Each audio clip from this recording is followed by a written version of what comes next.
Good evening, everyone. Can I please call for a motion and a second to reconvene the public meeting? Motion. Yeah. Second. All in favor? Aye. Aye. Can we please stand for the Pledge of Allegiance, followed by a moment of silence to honor our servicemen and women? To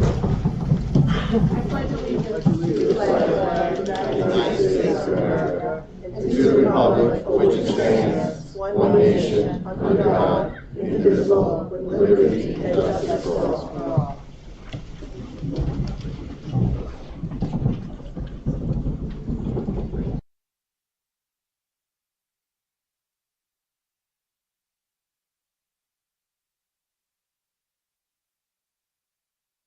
Thank you. Will the district clerk please call the roll? Ms. Lorenzo, Present. Ms. Napolitano-Furno, Present. Ms. Mallon, Present. Dr. Centimore, Present. Ms. Iannatelli, Present. Mr. Kolahipar, Yes, ma'am, I'm here. Ms. Poppy, Present. Mr. Hauser. Mr. Hauser is here. He's just making copies. Thank you. Can I please have a motion and a second to accept the minutes of the January 14, 2025 meeting? Motion. All in favor? Aye. Aye. So at the last meeting, we had a presentation on our curriculum. And today we have a secondary curriculum presentation. Last meeting was the elementary, today is secondary. So I will pass it on to Ms. Poppy.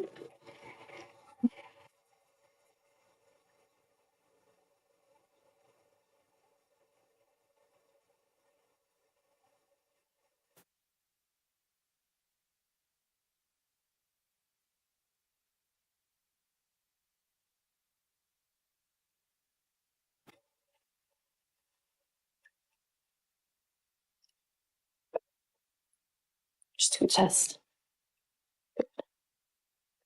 Good evening, everyone, and welcome to our secondary curriculum presentation. Tonight, we will share our pride in Connectquot's secondary programs by highlighting the achievements of the class of 2024, followed by 2023-2024 participation and performance data in our advanced and Regents level programs of study. I am joined by our secondary principals, Mr. Joseph Licato, principal of Ronkonkoma Middle School, Mr. Michael Moran, principal of Connectquot High School, and Mr. Joseph Piombo, principal of Oakdale Bohemia Middle School, and a number of our curriculum directors, including Ms. Louise Berger, Director of Mathematics and Computer Science, Ms. Stephanie Burns, Director of Science, Family and Consumer Sciences, and Technology Education, Mr. Robert Cassane, Director of Social Studies and Business, Mr. Vincent Malafronte, Director of Music and Fine Arts, Mr. Peter Mallory, Director of Health, Phys Ed, and Recreation, Mr. Vincent Malafronte, sorry, I already said him, Director of Music and Fine Arts, Mrs. Cheryl Sosa, Director of ENL and World Languages, and Mrs. Jessica Yoni Kohler, Director of Guidance. Ms. Danielle Matina, who is our Director of English Language Arts, joins us this evening in spirit. In an effort to streamline tonight's presentation, it will be facilitated by Ms. Yoni Kohler, Mr. Cassane, Ms. Sosa, Mr. Moran, Ms. Berger, Ms. Burns, and me, in almost that order. Be assured that our process in developing tonight's presentation was collaborative in nature and represents an effort to provide a wide lens view of our teachers' and students' incredible efforts and accomplishments, with a special emphasis on this most recent complete school year. Before we begin, just a moment of candor. As an administrative team, we know not to rest on our laurels. While tonight's presentation boasts a number of laudable and remarkable accomplishments, our view of secondary academics is fueled by possibility and driven by what's next. To that end, tonight's presentation will conclude with a view of improvement and the future within a number of our subject areas. So without further ado, first, I would like to welcome Ms. Yoni Kohler to the podium to share a more detailed view of the Connecticut Class of 2024's profile. Thank you. Thank you, Mrs. Poppy. I'd like to first draw the attention of the board to the document that you have in front of you, the Connecticut High School profile for the class of 2024. This is a document that I develop annually that is sent to every college and university that our students apply to. What we're doing is we are presenting the Connecticut High School product so that the colleges can compare the current applicants to the previous class and what we consider to be the standard of the students that we present here from Connecticut High School. So a lot of the information that I'm going to go over in these slides is represented on this document, and you'll see that throughout the presentation from the other directors and principals as well. But this is a document that really highlights just how well our students do and what a great product of students Connecticut is very proud to put out into the world of work and into college and universities. Starting with the graduating class, last year we had 98% of our graduates earn either a Regents Diploma or a Regents Diploma with Advanced Designation. The Regents Diploma with Advanced Designation is the highest diploma offered by New York State. 47% of our graduates earned that diploma, with 17 students earning mastery designations in mathematics and science. Now, those differences are based on Regents exam results. So our students not only did well in passing and earning the Advanced Regents Diploma, but also earning honors based on their results and the scores, as well as mastery for math and science. 15% of our students earned a technical endorsement. Those technical endorsements come from both BOCES programs and programs within the high school. And our overall graduation rate, something that we are very proud of, was 99%, something that we really, that shows the tenacity of our students and the dedication of our teachers in helping them get to that point. And I'd like to draw to your attention the fact that over $112,000 was given in local scholarships to Connecticut seniors at our senior awards night last year from community benefactors. I'm sorry, just Can I going to just stop for a second. Oh, sorry. Oh, go ahead. I actually brought the presentation from last year to compare to this year. And we don't need to discuss it, but I would like it to be looked into. So the first number is the same. Last year, it was 70%. This year, it's 47%. Last year, it was 30%. This year, it's 15%. That's some big drops there. So that is something that we did mention last year in the presentation, because the appeals that were possible through COVID, as well as the special appeals process, went away last year. So the safety nets that were available to students were not possible with this graduating class. So these students all had to earn the grades in order to get those designations. So Are you saying the other class did not earn the grades? there were exemptions. So there were situations in which they could earn the credit for the exam without necessarily sitting or passing, depending on the COVID structure that they had. Okay, that's still a big drop. I'm curious what the year before was. So Christina, if we could maybe look into that and get me some more information, I'd appreciate it. I think it would be important, considering that, maybe even to go back further, pre-COVID, that would be more accurate to compare, because I know the exemptions you were talking about, things like they said you only need a passing grade, you don't need a certain number of grades, so there were certain things in effect for a few years. So I think that would benefit, maybe perhaps help answer some of the questions. Moving on to the next slide, I just want to draw attention to some of the notable college admissions. This is the list of colleges that our top 27 students enrolled in last year. And I say 27 because I was doing 25, but then there are some duplicates. And as we can see from this presentation, there are some very notable, very high quality schools that our students are enrolling in, some of the best colleges in the country. So that is kudos to those students. We also had 93 students commit to NCAA programs, and that is a strong percentage considering the national average. The national average, I believe, is under 10%, under 5%, and we are under 10% in terms of students committing to NCAA programs. Ms. Yonicola, was that 39 or 93? 39. Okay, thank you. Yeah. If I misspoke, I do apologize. Okay. Going on to the next, we talk about our post grad plans.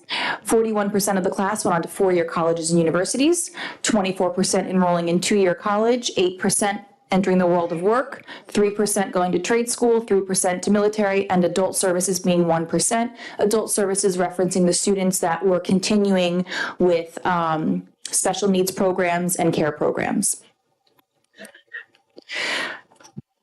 Looking at our standardized test results, our students on the SAT and ACT outscored national averages across the board again this year. So that's something that we would like to draw your attention to, that in every single category, our students scored higher than the national average. In highlighting our BOCES students, last year, we had 7 students that were inducted into the National Technical Honor Society, 14 students that received the Career Technical Cord from BOCES.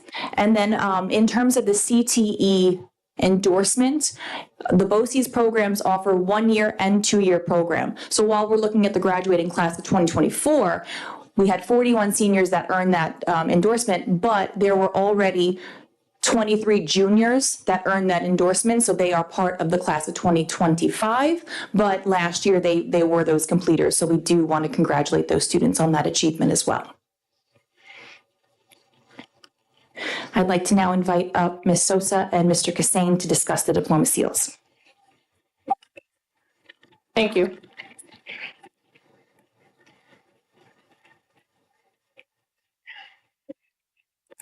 Thank you, Ms. Yanni Kohler. So the first thing I'm going to talk about here is the Seal of Civic Readiness, which was a state initiative from a few years back. And the goal of the Seal of Civic Readiness was to basically prepare our students to be kind of more civic-minded members of society. You can see there the skills that they're looking for: civic knowledge, mindset, and civic experiences. And there's all sorts of different ways that our students can go about earning the Seal of Civic Readiness. A lot of this work is done in the classroom. So through their social studies coursework, whether it's their core social studies classes or their electives, they earn credit for that. They also can earn credit for doing well in the Regents exams, with points awarded for both proficiency and mastery.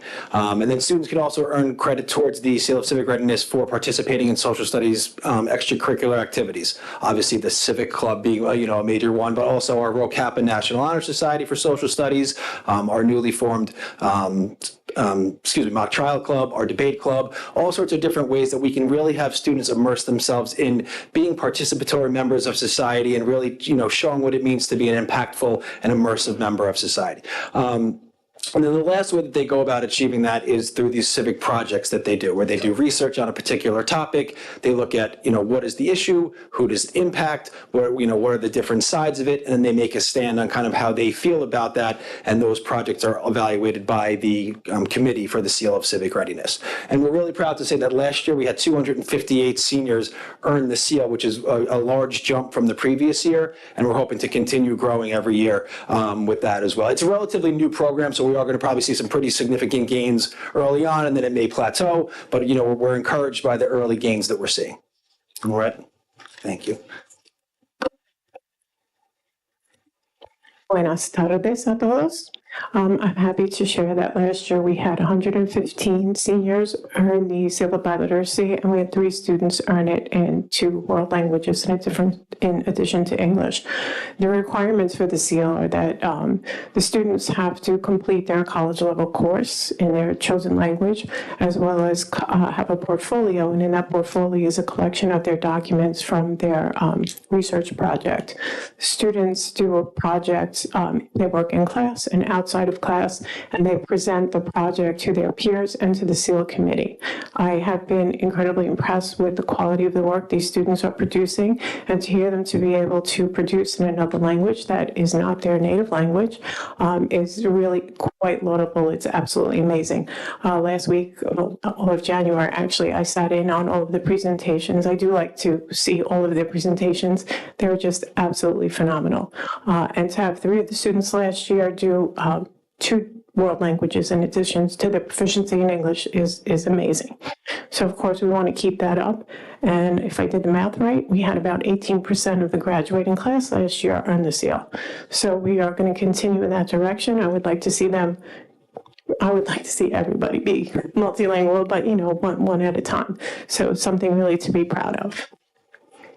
And they get a great medal to wear at graduation that the state pays for. Thank you. Thank you. I'm just going to comment that all of those scores did go up, and that first one was more than doubled, so that's excellent. On a positive note, I don't want it to be negative.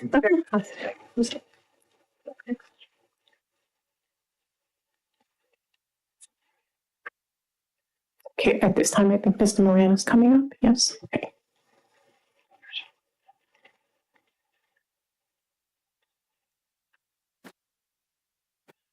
Good evening. I just want to talk about a couple things, AP and dual enrollment courses. So dual enrollment courses at the high school are courses that students can take for college credit. It's only offered to grades 10 through 12. As you can see by the slide, we had 1,036 students seated for dual enrollment courses, 25 dual enrollment courses were offered, and 98 potential college credits are available for students. We're going to continually grow this program, looking to expand it. Next year, we're adding an English 12 honors opportunity, partnering with Suffolk through their Beacon program. And you can see some of the colleges that are participating with the dual enrollment: LIU, St. John's, SUNY Farmingdale, SUNY Stony Brook, and SUNY Suffolk Community College. So those are opportunities available to kids in grades 10 through 12. Advanced placement. Okay, so overview. I'm sorry, can I just ask, the 12 honors program that you just described, can you just explain that just a little bit? Well, next year, 12 honors will be offered like another dual enrollment course. Kids who are enrolled in 12 honors will have the opportunity to get college credit through the Beacon program at Suffolk Community College. Oh, that's excellent, thank you. The AP overview, so we had 533 students who were in AP courses, 481 sat for the tests, 1,053 exams were administered, 25 courses are offered through the AP program. The average score for our students was 3.4, which is a great score. 83% of our students scored 3 or higher, and we were honored as an AP Honor Roll School for 2024, and we also got the AP Access Award for the 23-24 school year. These are some of our results. I'll leave that up for a minute for you to take a look, and different courses, how our students fared getting a 3 or higher versus New York State and versus global.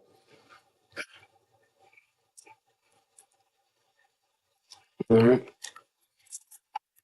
AP Scholars, our 2024 AP Scholars, we had 91 scholars who got, that means they got a 3 or higher on at least 3 exams. We had 42 scholars with honors, that means they got a 3.25 average on at least 4 exams. 74 scholars with distinction, which is a 3.5 average on at least 5 AP exams. And we have 12 capstone diplomas awarded, and that means they got a 3 on the AP seminar and on AP research, and 3 on 4 other AP exams. So we had 12 students achieve that award. And we have 7 seminar and research certificates were awarded, and that's a 3 on the AP seminar and the AP research test. Let me ask you something. Is there, on graduation day, do they get something different? I mean, I know we're always there, but I can't jog my memory. I'm not sure. Is it on their actual diploma, these things, or no, it's just something that the kids know? Did they even get like a seal on the diploma? Is there something like, is I there think some that way? their lapel is different. Is it something like, that's what I'm asking, is there some way that we know on graduation day who the scholars are, who the scholars with honors are, who the scholars with distinction are, who the capstone diplomas are? Are they special They what? or no? Right, the scores aren't available to July, so we don't Okay. even know. All right? All right. Thank you very much. Who's got, always come up?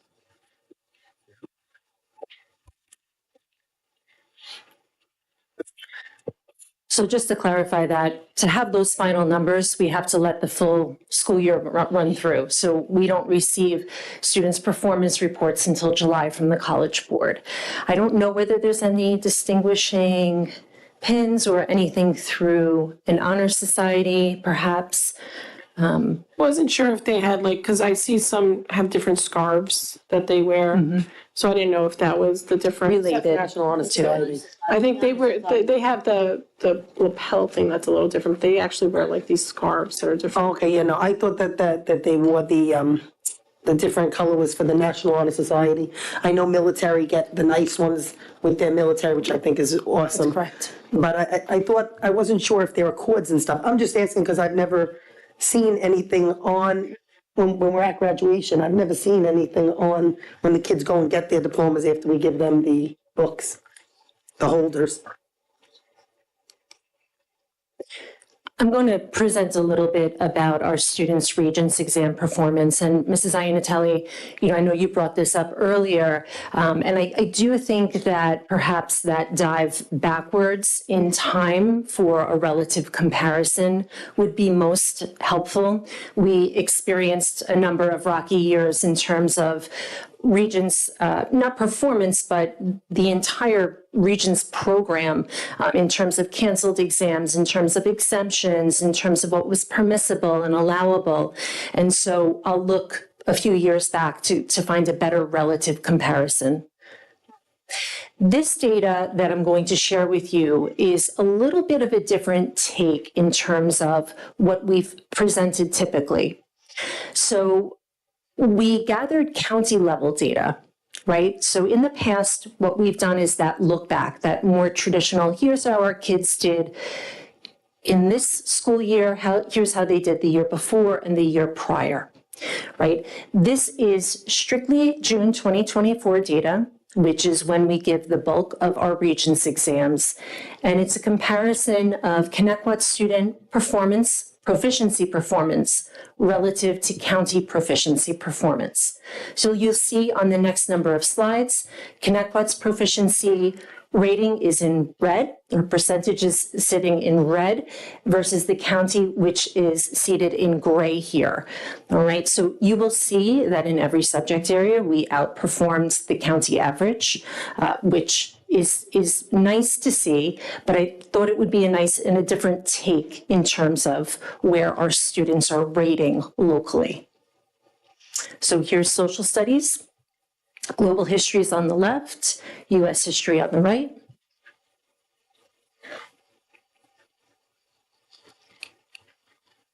Mathematics, Algebra 1 all the way to your left, geometry in the center, Algebra 2 on the right-hand side. We worked on Algebra 2. We did all that extra stuff. Are we doing anything for geometry, since I'm seeing that it's the one that's not doing so well? We're over, but just barely. So we did, and I think that both Mrs. Berger and Mrs. Burns are going to speak to some of the efforts that we made for our January Regents exams, which just took place last week, in order to hopefully improve those results and improve students' preparedness for those exams. And I'll let them speak to it in just a moment, because it encompasses both subject areas. Here are our science results, our relative comparison here. We have earth science on the left, living environment next, followed by chemistry and physics on the far right-hand side.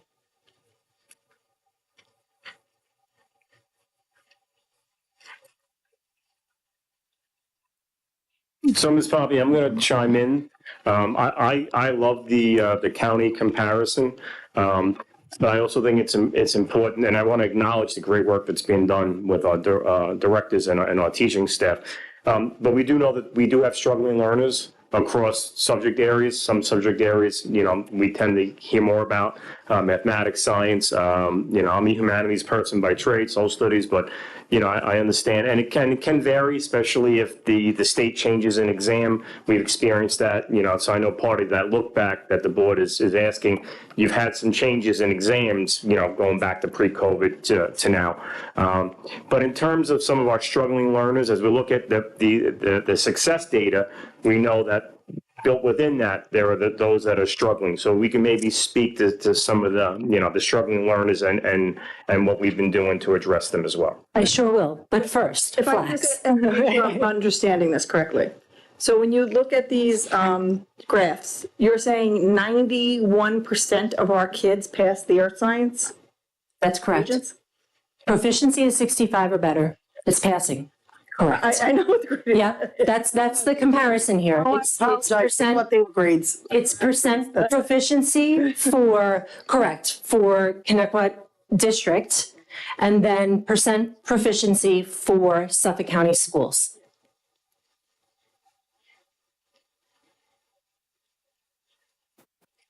Okay, I can get you that data in more detail if you'd like it, but this is taken directly from BOCES. Okay.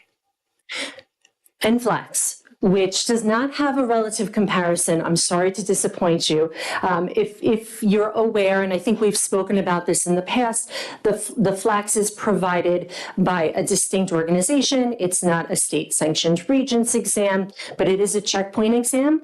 And so we use FLAX A and FLAX B, and you can see our proficiency rate for FLAX A is 95%. That's given in 8th grade. And our FLAX B assessment, which is given in 10th grade, the proficiency rate is 99%.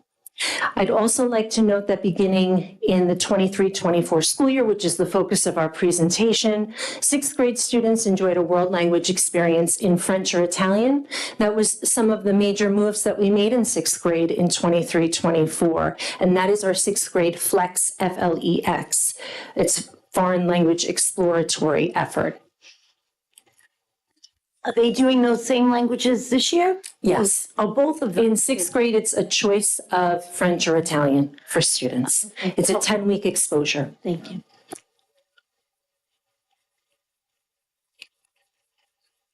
And finally, beginning in 23-24, our ENL students at Connecticut High School were offered the BOCES World Language Pathway Exam with a 100% proficiency rate.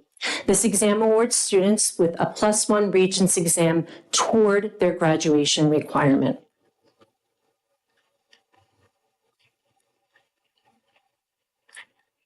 So in terms of what the future holds for us, and I'll pause to editorialize just for a moment before we head into the next few slides. We have spoken publicly during board meetings about New York Inspires, which is the New York State Blue Ribbon Commission's suggestion or proposal for revised graduation measures for students in New York State.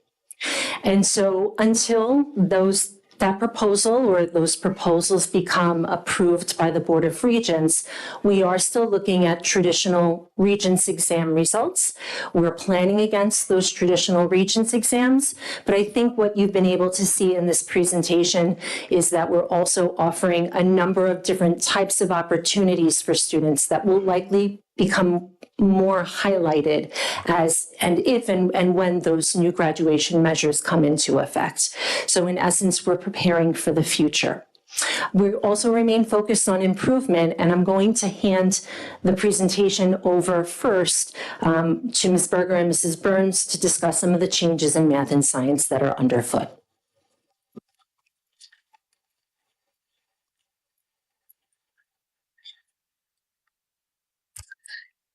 Where shall I begin? Let's start off with the last year's numbers for Algebra 1 did include the new exam.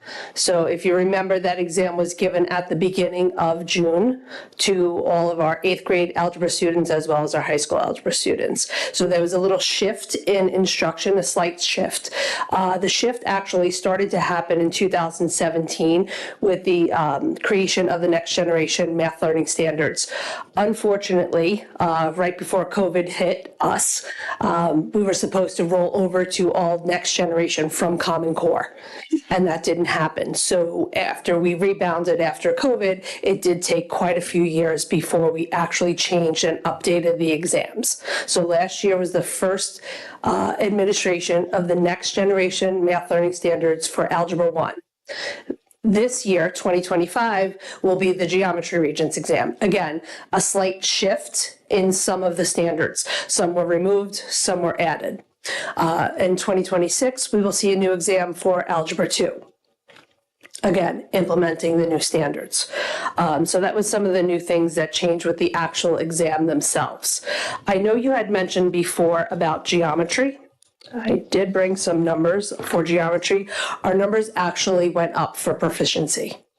So this past year, 2024, they were at 72%. The year before, they were at 65. The year before that, which was 21-22, they were at 51.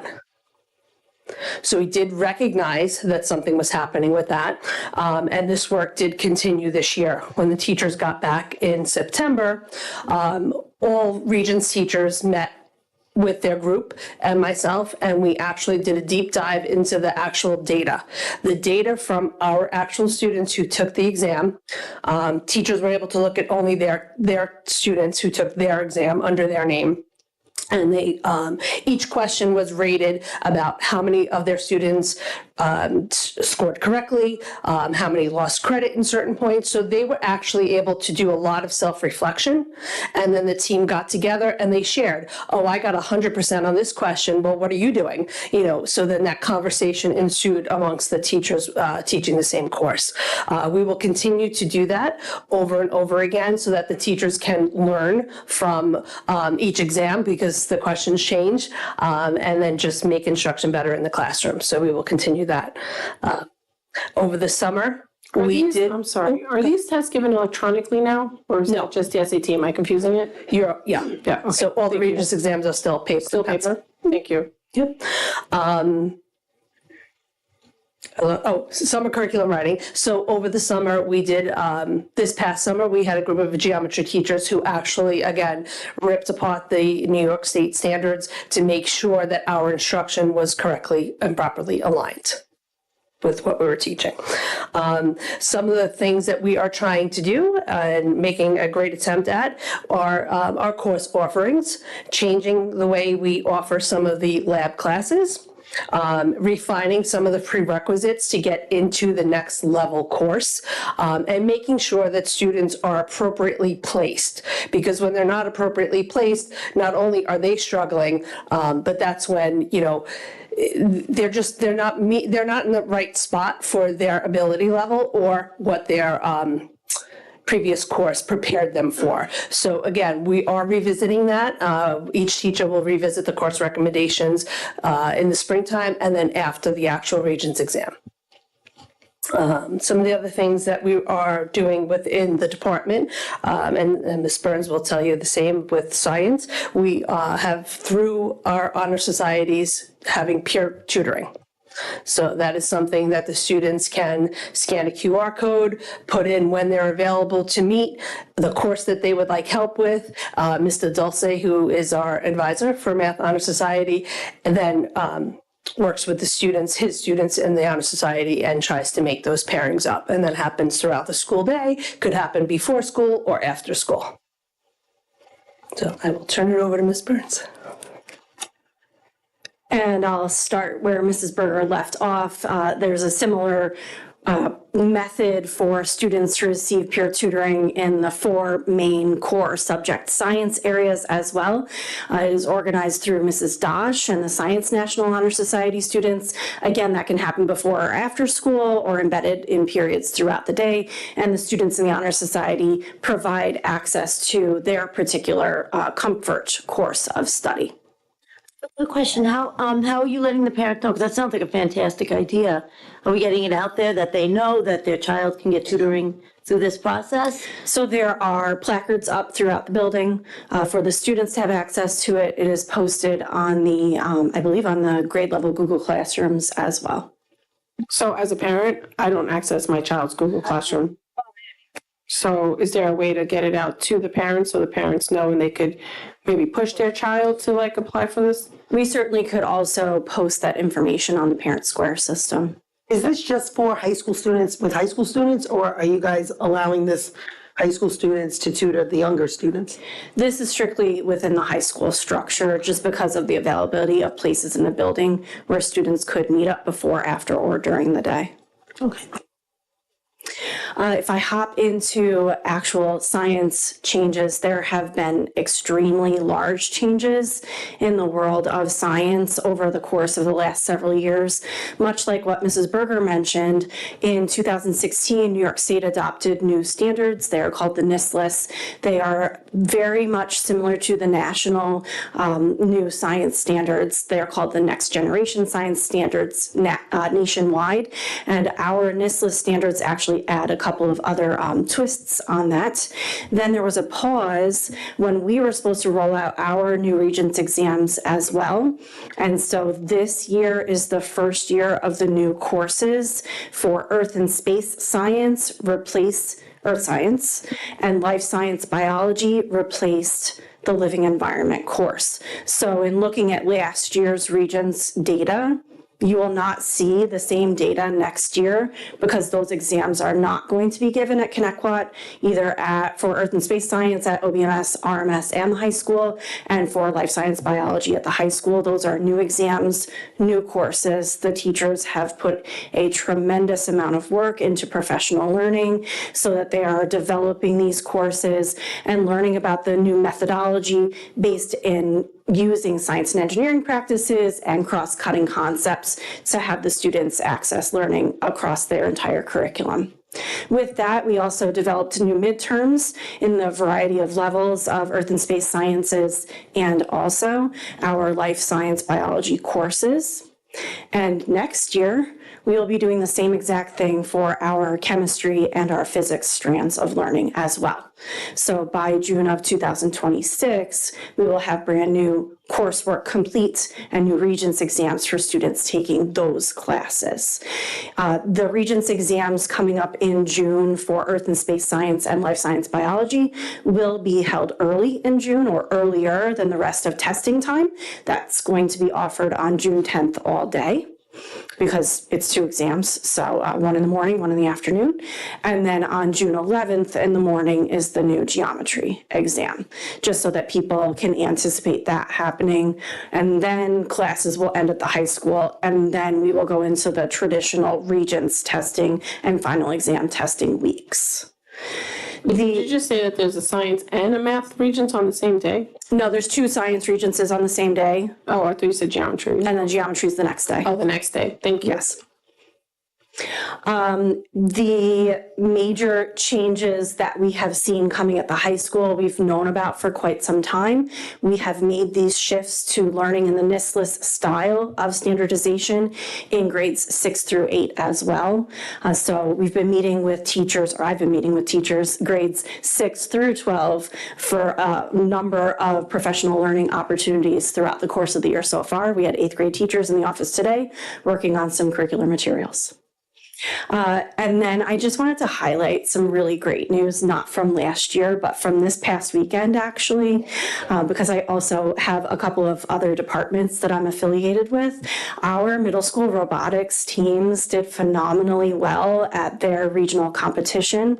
The RMS team, this is for Lego Robotics, so Team 2652, headed by Anthony Carbonaro. This team scored 4th in robot performance at Mineola High School on Saturday. And then OBMS Lego Robotics Team 3592, headed by Doug Dos Santos. They actually scored 1st place in robot performance. So we are I'm so proud. I was there all day at Mineola High School watching these students, and I was in awe of what they were able to put together and accomplish.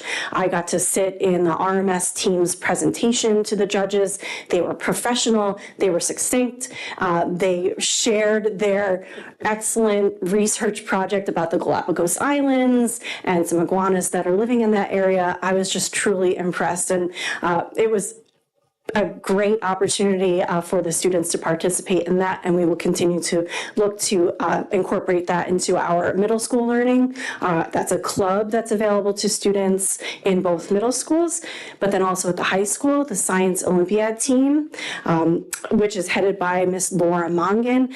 They actually earned 5 medals at this weekend's Science Olympiad held at Hopwood High School. And so those medals are given to 10th place or higher higher. And this has been a program that's been growing at the high school for several years now. We've moved upwards in the ranks. So right now, our team is ranked 20th out of 63 schools, which is a vast improvement over the last couple of years. So just major congrats to all of the people involved in those 3 organizations. Very proud. Thank you. Thank you. And congratulations to the kids. Great job, OBMS and RMS.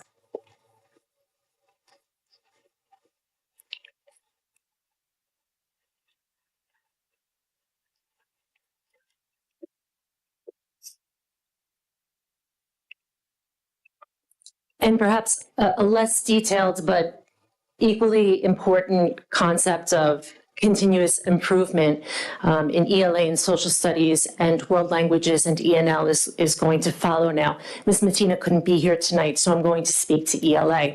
And a number of years ago, the state projected that a new ELA Regents would be born in June 2026, and the state is on time. Just as scheduled, next June, we're anticipating that new Regents exam in ELA as well. So although we're talking about these new measures for graduation, the state is simultaneously rolling with these new assessments. So again, it remains to be seen how things will play out completely. And as Mr. Moran mentioned, we are enthused to host a new dual enrollment course with Suffolk County Community College for English 12 honors. So our students will be able to, if they're enrolled in that course, choose to earn college credits in the fall of 2025. And as a side note, we're also continuing to pursue our partnership with Suffolk County Community College. We've made some connections there with an executive board member, and we're really attempting to open up opportunities for additional coursework in Connecticut High School that our students will be able to access in addition to what's already available. We've earmarked certain areas that we think would benefit from that infusion of a college level experience for our students.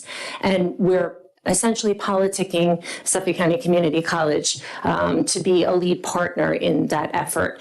So more to come on that. I'm hoping for some good news shortly with reference to those chances for our students. Thank you. Mr. Cassine. Okay, thank you. For social studies, kind of echoing what both Ms. Burns and Ms. Berger said, our scores are good and we're very happy with our social studies scores, both for the AP and for the Regents numbers, but that doesn't mean we're complacent. So the same way that they're going to attack their data, go in, run your item analyses, see what works, see what doesn't work. We're constantly striving for improvement, and that's something that, we've had all of our kind of seismic shifts over the last 4 or 5 years, so I don't have any fun things to report on that front. But like I said, we're always going to be cognizant of trying to improve and never kind of resting on what we have. Like I said, we're happy with our scores are, but we always want to continue to strive for that improvement. So it's data, it's analysis, it's collaboration, and that's what we're going to kind of keep working on as the years go on for social studies.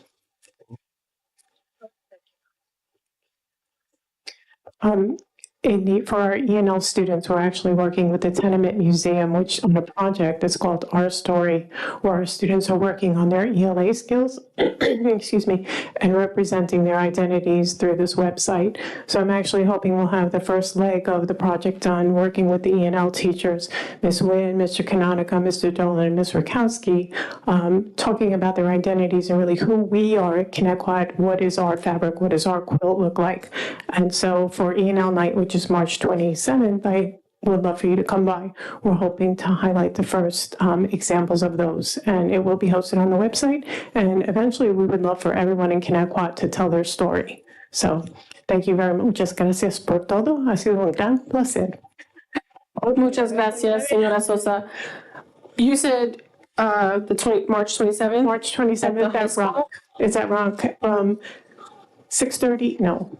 Yes. 6 to 7:30, sorry. Yes. At RMS from 6 to 7:30? Yep. Muchísimas gracias. Thank you. Que tengas buenas noches. Igualito.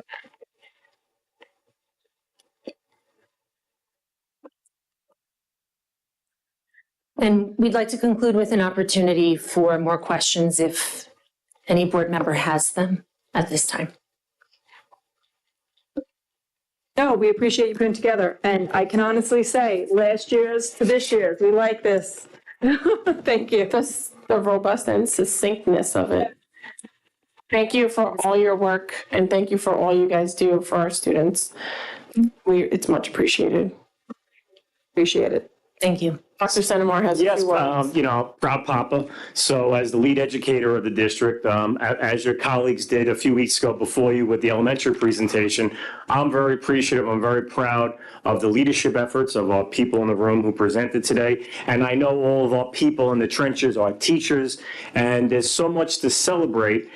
And at the same time, we realize that we're not at 100% at every level. So I appreciate the dedication from our leaders in the room, our teachers in the classroom, looking to address the needs of every student and, identifying areas for further growth. That's what an organization of excellence does.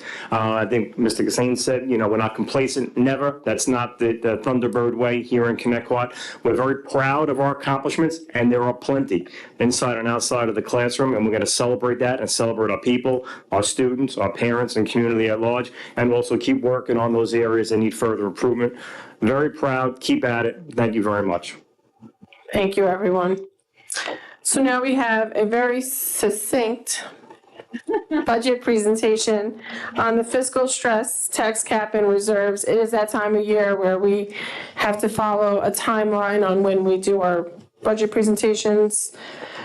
Can we just let the audience know that public speaking will be right after this and student government's update? Yes, So that they know it should be. it is coming up much For further. everyone. Yep.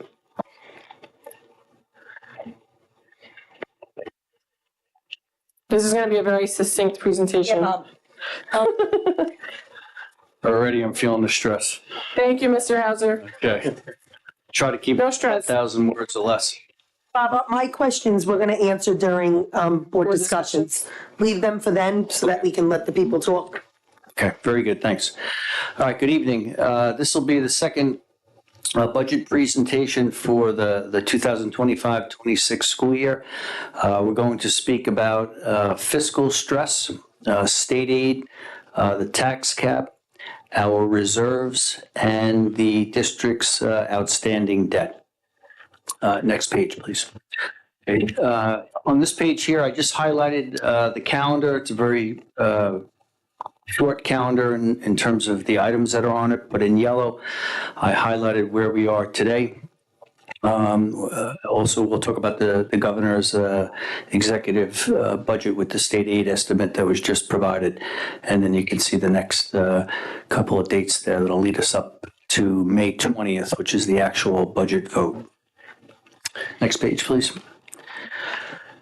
Okay, so speaking about stress, let's try to get through this as fast as we can. But so the New York State Comptroller's Office each year highlights two areas of a school district's fiscal, I'll say, healthiness. One of them revolves around financial numbers, and the other one revolves around what they call environmental stress factors. So here, there's 6 items that the Comptroller's Office is looking for: fund balance, any type of operating deficits, which we do not have, cash on hand, cash as a percentage of debt, and so on. So I'm happy to report that out of a score from 0 to 100, actually 100 being the worst designation, in the last monitoring by the Comptroller's Office, we came in at a 3.3. So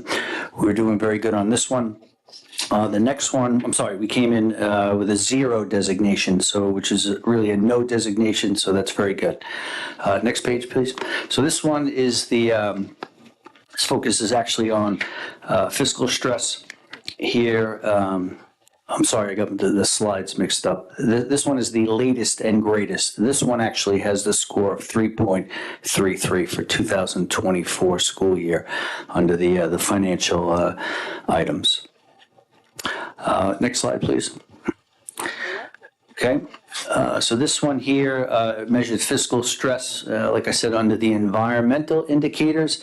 I'll just go through them briefly. The percentage of economically disadvantaged students, student-to-teacher ratio, turnover rate of all teachers, the percentage change in property values throughout the district, the budget vote approval percentage, and the percent of English language learners. So once again, on a scale of 0 to 100, with 100 not being a good score, our district came in at a 15 here, which is consistent with the prior year. So still a very good score. Next slide. All right, so here we're going to talk about state aid. All right, so the governor recently, last week, came out with her initial executive budget proposal, and that's really what it is. It's a proposal. In the next, I'll say 8 weeks, by March 31st, the state legislature, which is the Assembly and the Senate, along with the governor, will meet to try to finalize how much aid each school district is set to receive. There are approximately about 12 separate aid categories that make up the general topic of state aid. The largest one is called foundation aid. That's usually the one we are all focused on. In the governor's proposal for the following school year, she's proposing a 2% increase, so that's a little over $700,000. If you recall, last year, the governor gave us a 0% increase. In the past, we had been receiving what are called save harmless 3% increases year to year. So last year, that was taken away from us. So we had a 0%. So it's good to see out of the gate a 2%, but I would say we are hoping that by March that number will go up. And then you can see all the different aid categories here, from building aid to BOCES aid. A lot of these are what they call expense-based aids. So we only receive aid on a portion of what we actually spend. So for example, at BOCES, if we send students to either a general ed occupational education program or a special education program, we're spending money at BOCES, so the state will give us a certain percentage of that back. And if you work your way all the way down to the bottom here, to total school aid, and I want to be very careful how I address this slide, our total proposed aid right now is expected to go up $2,744,000, which is 4.83%. But the largest change is actually our building aid, which is right now going up 1.6, almost 1.7 million out of that 2.7 million. So, and that's also one of those aid categories where we had to actually expend the money on capital projects throughout the district in order to receive the aid back. So just want to be careful here, separating foundation aid from all of the other 12 or so categories. But this is just an estimate for now. Okay, next slide, please. All right, so for about, I guess it's around 15 years, approaching that mark, we've been operating under the New York State tax cap. Unfortunately, the number 2% is often associated with that cap, and that's really, I'll say, not a true number for any school district, because we can either go above that, we can go below that number, and every district has its own factors that the state provides that determines the final rate. So right now, the two factors that I highlighted for the next school year that were provided to us, one of them is called the tax-based growth factor. So that's a little bit less than 0.5% at 0.48. And the other one is the allowable levy growth factor, which is coming in at 2%. And that number can not, for the most part, can never go higher than 2%. So even though that second number is representative of the consumer price index and that basket of goods of things we all typically buy on a daily basis, Even though that number typically is higher in real life outside the school district, we unfortunately have to operate with a max of 2% there. So once the dust finally settles here, and we're still working on our tax cap number, we'll see where we actually stand. There's a lot of different calculations that go into it. Next slide, please. Okay, so once again, as they say, the picture is worth 1,000 words. This was a slide, I believe, Dr. Senemo, that you recently saw in a presentation with the Nassau and Suffolk school boards. And what it does is it just shows the blue line is the, I'll say, the actual rate of inflation. So you can see that high peak of about 8% somewhere between 2022 and 23. And then the orange is the actual growth factor that we have to operate under, which is around that 2% mark. So quite a difference year to year. But when a year happens, when the CPI spikes, unfortunately, we have to operate with just a 2% increase. Bob, I'm just going to chime in real quick. In a lot of states where, and we know this is good for our taxpayers, please, where there is a cap, a formula in terms of local taxation, what the state and what those other states will do is they'll make sure that the state aid, for us that category is foundation aid, is sufficient to offset things like this chart is showing. And what we've seen traditionally in New York State is that they don't do that. And so that's why right now when we're looking at a proposal from the governor's office of a 2% foundation aid increase, and because of last year, the expectation was set low because they held us at a 0% increase.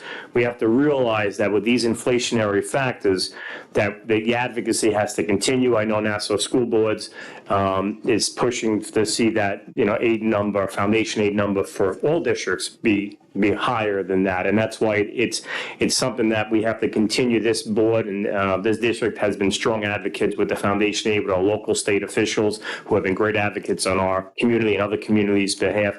But this chart here helps to illustrate the challenge in New York State and when it comes to revenue sources coming in.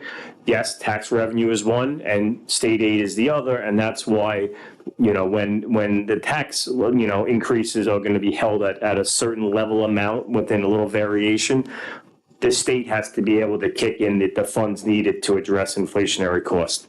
Thanks. Thank you, Dr. Senemo. Next slide, please. So this slide is as simple as it is, really highlights I'll say the tax revenues that are collected throughout the state and how much aid is actually provided to Long Island, which you see on the left, and then what the rest of the state gets. So, unfortunately, Long Island only sees about 26% of our total budgets come in the form of monies from the state, whereas districts outside of New York City and outside of Long Island tend to get a lot higher amount at 42%.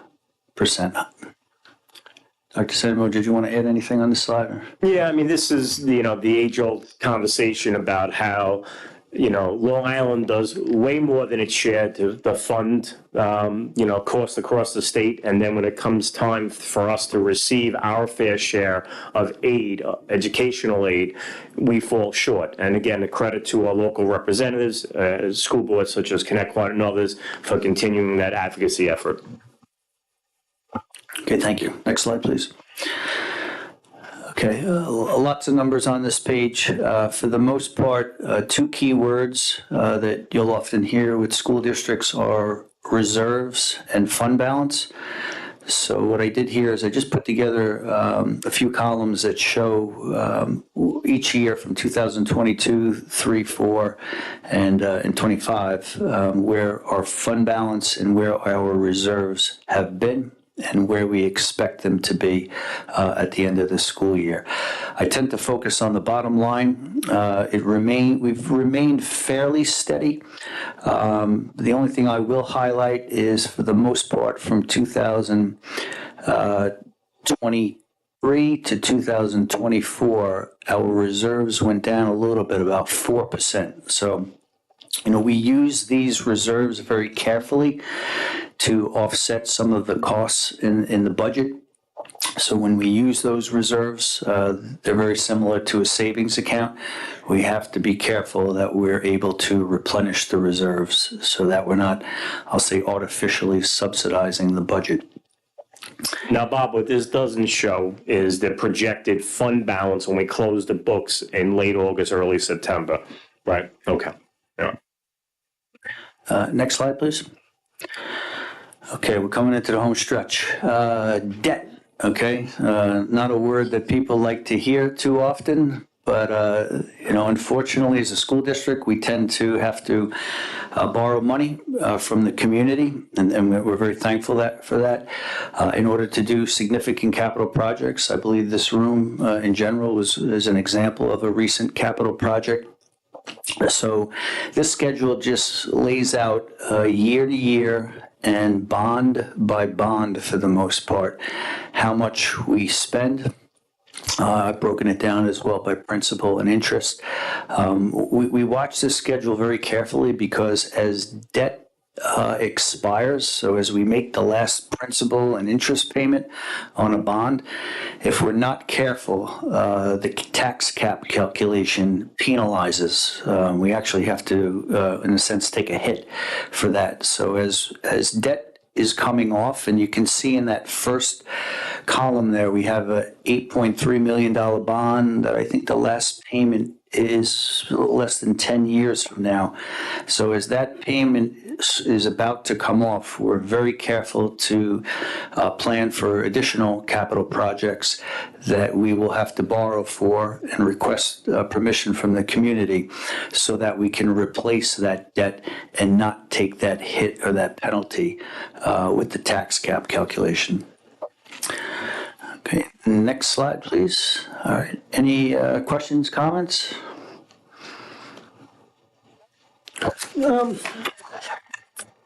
Is there anything we can do, anything more to address the state in regards to needing to fix the chronic underfunding of our schools? I mean, the governor's budget has not favored helping Connecticut or even Long Island schools, especially last year. What can we do this year? I know that we've gone to a bunch of different advocating events. We just went to a mental health advocacy where they spoke about all of this. I think that's where that picture, is that where that picture was from?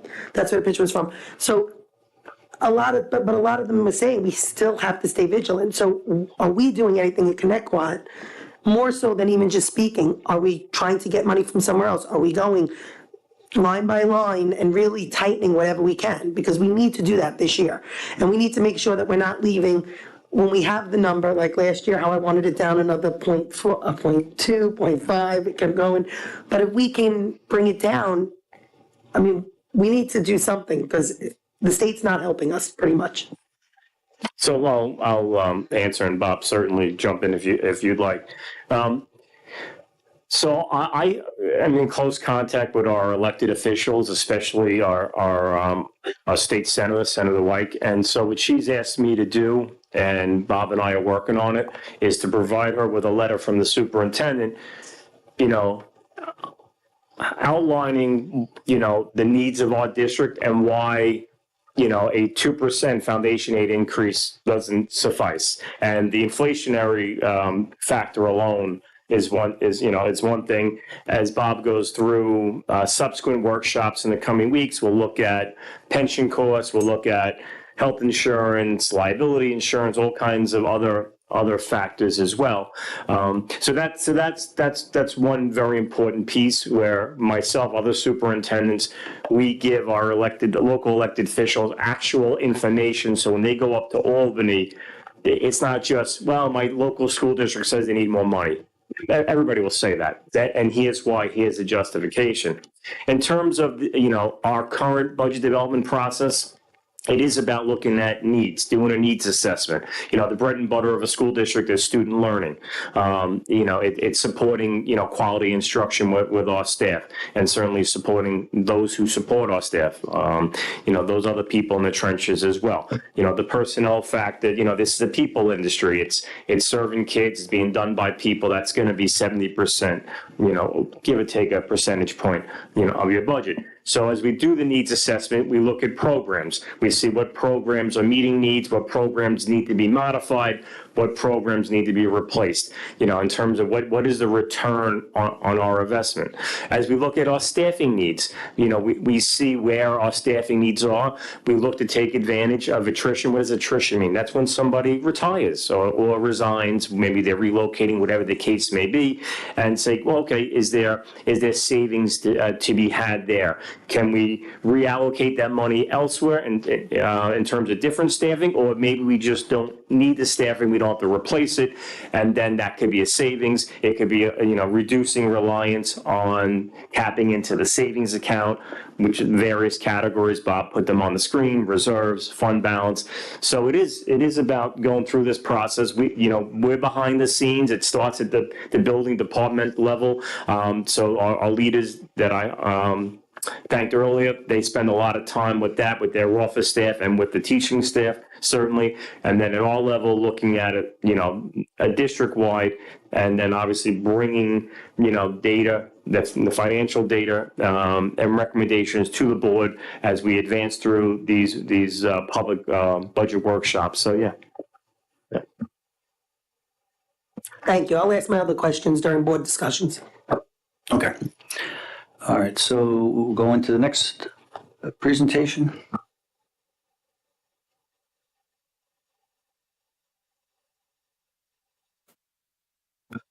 Okay, so the town of Islip has advised us that there's a new exemption that is forthcoming for school districts to decide, and then there's an existing exemption that the school district already participates in that exemption.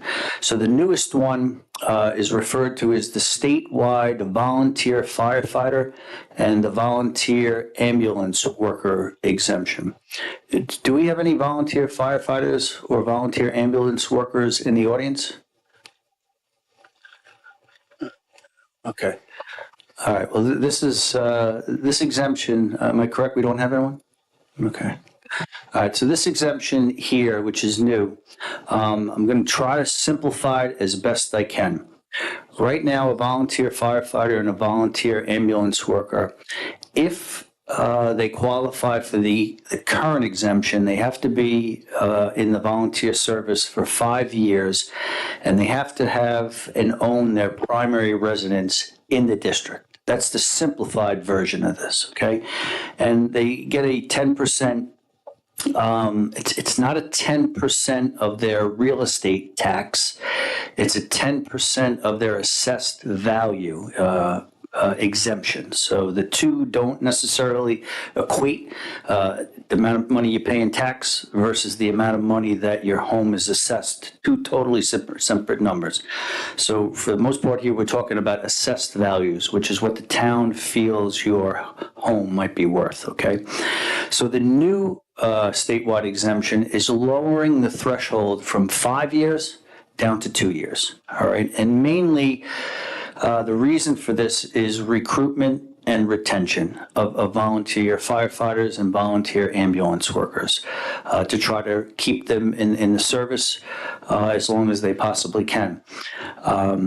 So what's being asked here is for school districts to consider lowering that exemption of the assessed value from someone who has 5 years in the fire district down to someone who might have 2 years. So we're trying to capture more of the volunteers, but they must, one of the requirements is they must own their primary residence and they must live in that primary residence. It can't be a rental home, all right?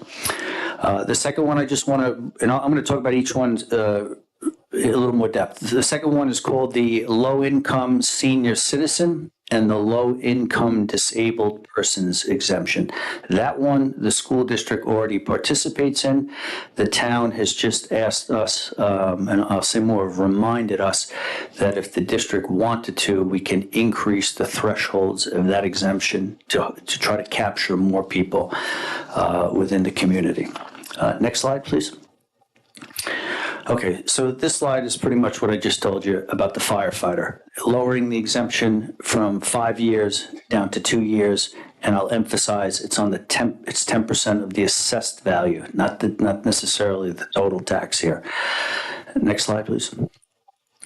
Okay, just to let everyone know, surrounding municipalities, what they've done. So the town of Islip itself has adopted this exemption with the 2-year requirement, the minimum requirement. The county of Suffolk, as well as the town of Brookhaven and the town of Smithtown, have also adopted the minimum 2-year exemption. Next slide, please. Okay, so the last meeting, we spoke about this briefly, and I was asked to try to provide some numbers to put this into perspective. How much of the actual school tax would be shifted from those, I'll say, volunteer firefighters and volunteer ambulance workers who qualify and who actually apply for the exemption? How much of the school tax would be shifted to everyone else in the community, okay?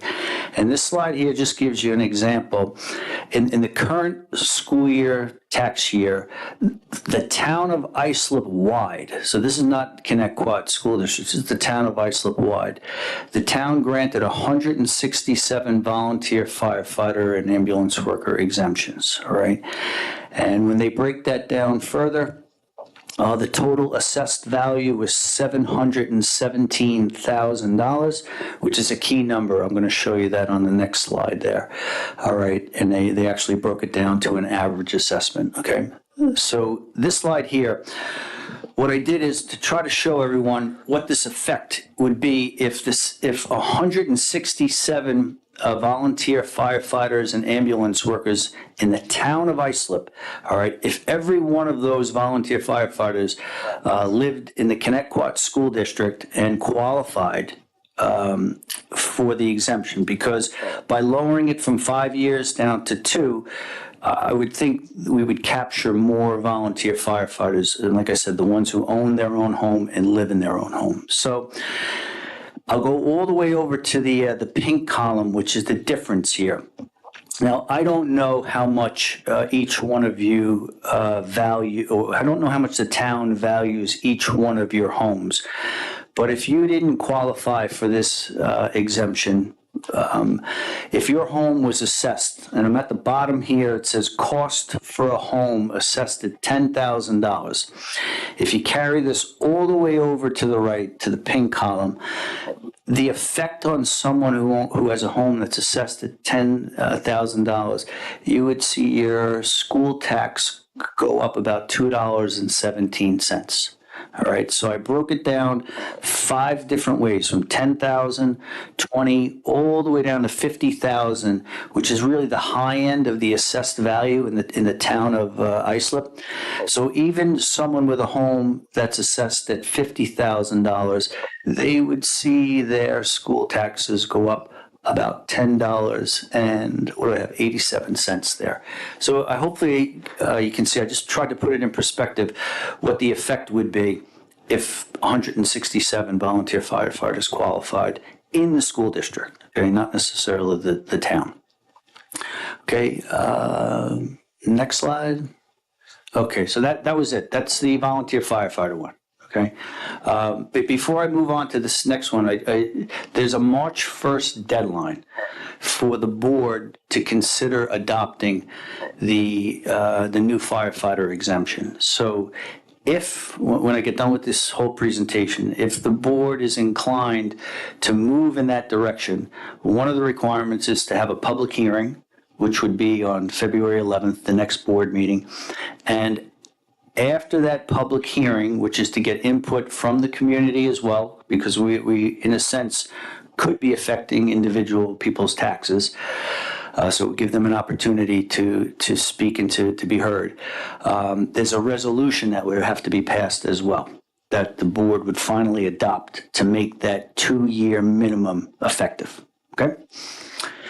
All right, so let's go over to the senior citizen one here. This is the low-income senior citizen and low-income disabled persons. So this one here, is this the first slide or? Okay, thank you. So this exemption we already participate in, okay?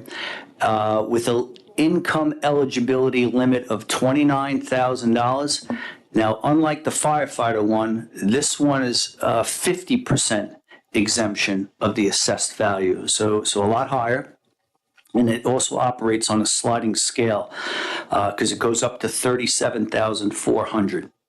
All right, so for the most part here, if you have someone who's deemed to be a low-income senior citizen and they have income, okay, which is another very vague term because a lot of different things make up somebody's income, but if their income falls within $29,000 to $37,400, they could get an exemption on their school taxes up to 50% of the assessed value on their home.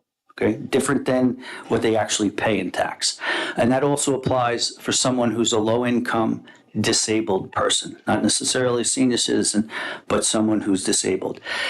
Now, at the bottom here, our numbers 29,000 to 37,400. The town of Islip, I believe last year, as well as the county, they increased their figures up to $50,000. So they're capturing more people who are either low-income senior citizens or low-income disabled people. They're capturing them up to $50,000 in income with a 50% exemption, and their scale goes up to $58,400. Okay. Next slide, please. Okay, so this is, I'm not going to go through the whole thing, but for the most part here, the town of Islip currently has 226 low-income senior citizens who qualify for the exemption. Okay, it takes about $4 million off the assessed value of the town. Okay, and then they have 5 disabled persons who qualify. And I stand corrected. This slide is specific to our school district, not just the town. So they've narrowed it down a little further here. Okay. So the next slide, what I'm going to show you, I hope it's the next slide. Yep. This is the effect. Okay. So if the school board was so inclined to increase the income limits, all right, up to that 50,000, 58,000 threshold that the town and the county have opted, all right, but the same number of people still qualify, all right, because I don't know, we don't have any idea how many more people would qualify. On the far right here, the pink column, all right, once again, if your home is assessed at $10,000, I'm estimating that you would see your school taxes go up about $12.97, around $13, okay? And all the way down at the bottom of the screen, if your home was assessed at $50,000, you would expect to see your school taxes go up about $65, okay? So that's the effect if the school district goes ahead and increases that exemption. There's no requirement for the school district to do that. Neither is there a requirement for the school district to do the firefighter one either, but we are being asked to consider it. Next slide, is that it? Great. Okay, good. So today from the board, Mr. Hauser, you need to know if we would consider adopting the firefighter and ambulance worker exemption and have a public hearing at the next board meeting.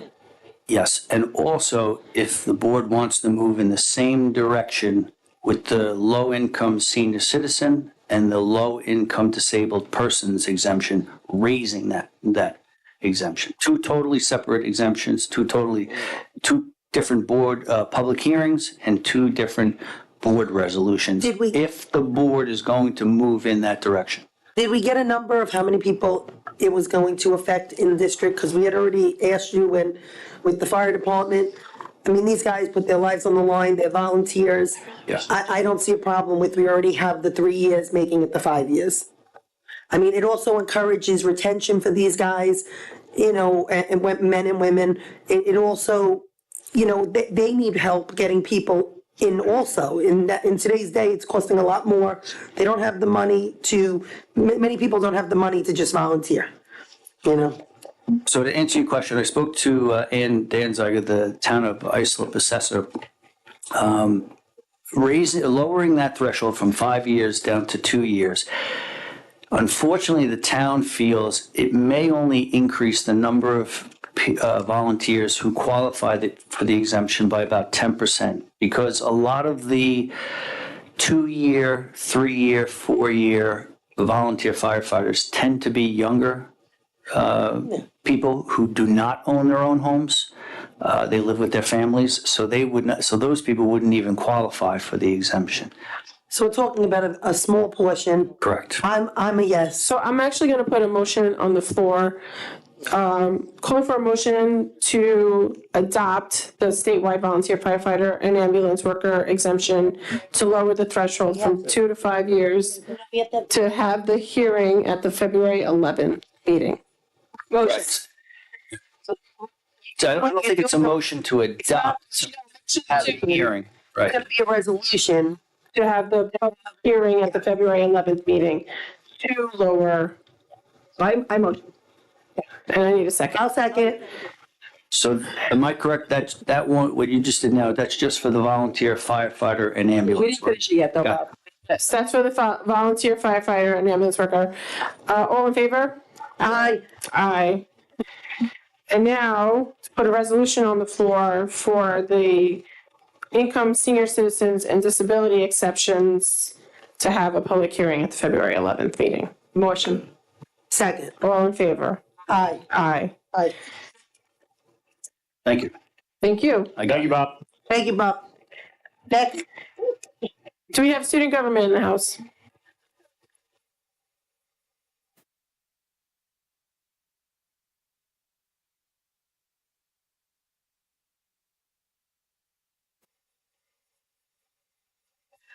Hello. Okay.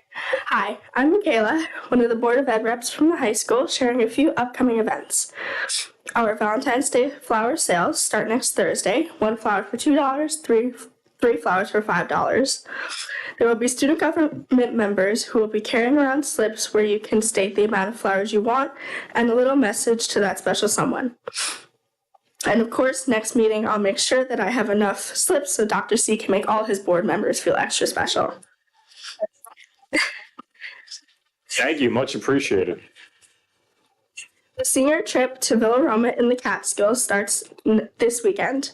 We leave Sunday morning and get back Tuesday the 4th. Hopefully we all come back in one piece. 7 p.m. curfew, right? Yeah, I think so. Strict curfew there. This Friday is the music department's jazz night. There will be a lot of raffles and a lot of good music, so hopefully I see you all there. And finally, the student government is planning a 3v3 basketball tournament for March 7th after school. There's more details to come with that one, like price, rules, and all the fun details. Thank you for giving me your time today. Have an amazing rest of your night. Thank you so much, and enjoy your senior trip. No broken bones when you go snowboarding. I hope you guys all have a great time at senior trip. PTA Council?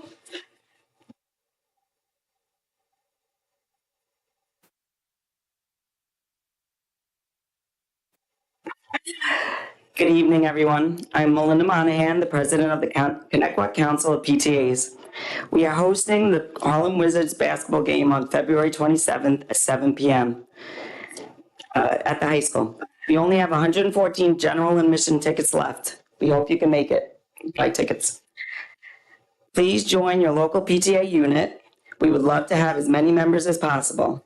Go on the Connecticut website to join.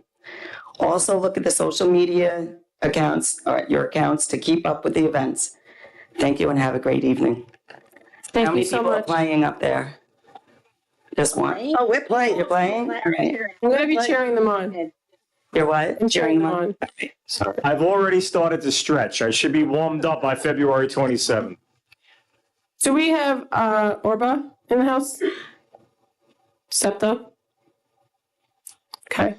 I will now open the floor to the first public comment portion of the agenda. This public comment period is for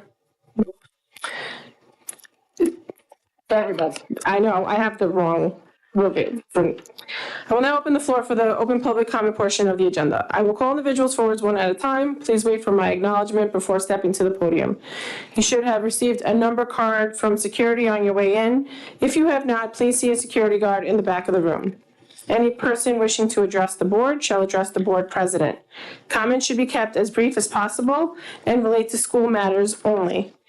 Each person will be limited to 3 minutes for one or more topics. Individual employees, parents, or children should not be identified by name, title, position, grade, or building.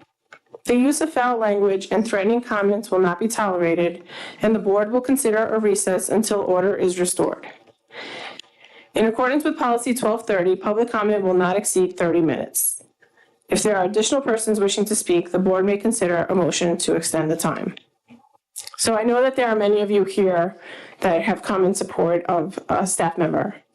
I just have to reiterate, you cannot identify this person by name, by title, by position, what building they work in, what grade they work in. If your child speaks on their behalf, that's fantastic, but those same rules apply. So just please keep that in mind. I want to hear all your voices, but we have to adhere to our rules. Number one.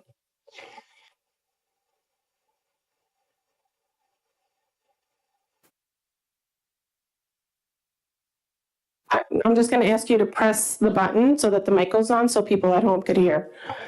Thank you. Okay. My name is Scott Thompson. I have lived in Connecticut School District my whole life and actually attended Duffield Elementary when it was called First Street School. I met my wife in Connecticut High School, and my 3 sons have graduated from here as well. I have known the accused for more than 40 years. She is a trusted friend, awesome mother, and absolutely loves teaching her students. Every time I speak to a parent whose child was in her class, they always rave about how much the kids love her and how attentive and nurturing she is towards their needs. I am also a retired NYPD lieutenant with a lot of investigative experience, and it is my professional opinion that this is an absolute travesty. What I see is a number of individuals taking a benign situation and turning it into a vindictive persecution. She is an asset to our district and should be showered with praise, not have her name dragged through the mud. Thank you for your time. Thank you. Number two. Number 2. Number 3. Hello, everyone. How you doing? I'm Craig Amarando, Ronkonkoma. So it's hard because of the rules, so I'm going to be very careful. It's that line. But I am here tonight because we, the people that are here for the same reasons, we need your help. Okay? Certain teacher in the district has been disciplined. This individual, like Mr. Scott there has said, if any parent that had this teacher, any student that had this teacher for at least 25 years, she is a gem to the Connecticut School District. She's one of your best teachers you have. Okay, no one, and I've known her for a long time, not one person could ever say a mean thing about this teacher. She is an angel. She really is. If everyone who knows her knows, she doesn't have a mean bone. She is a great teacher. She's great at what she does. So apparently there's some accusations. She's pulled out of her classroom. I'm sorry, we cannot get into specifics. Okay. Sorry. As a teacher as well, we're all here, hopefully, right? We're all here for kids, right? For students, right? We're all here to help kids. Pulling her out of her not being able to do her job is hurting children, is hurting those students. Okay? So, in my experience, an administrator would have had to make this decision. Hopefully a board doesn't make this decision, right? They have no clue what goes on in a classroom, in a school. So an administrator makes the decision. I understand that. But now I am asking the board to do your due diligence and find out what actually occurred, and please do the right thing. Okay, please. Speak to her. She'll speak to you. One-on-one, have a conversation. Ask what happened. Ask what occurred. Okay? Please do that. Do that for the community. Do that for those students at that school. All right? That's all I ask is please do your due diligence to correct what happened, because what happened was wrong. And I thought I heard a rumor that you were going to let public speaking go first before anything else. It is first. We haven't done any board business yet. We didn't go first. No, we did not go first. Presentations, so that was a little added on us. Thank you very much for listening. Thank you. Number 4. I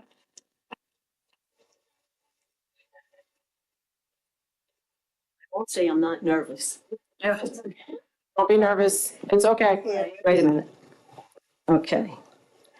So, hello. You have to pull the mic a little down. You're not as tall as Craig. I am here to speak on behalf of my grandchildren for their teacher who... If you could just speak more, just so the people at... All right. Thank you. I am here to speak on behalf of my grandchildren for their teacher who should be returned to the classroom immediately. Can't speak of the specifics of what's going on. I'm not. Okay. This teacher created a gentle, caring, and compassionate environment for my granddaughter, so much so that we want my grandson to have this teacher next year. This teacher has gone above and beyond to ensure that her students are in a safe learning environment and are prepared for the future classes. Please understand that we are not here to discredit anyone who does not want this teacher for their child. We are here to support the teacher returning to the classroom. In today's day, I sometimes feel like newer parents watch the news and fear things they see happening on TV so much that it makes them want a robotic teacher.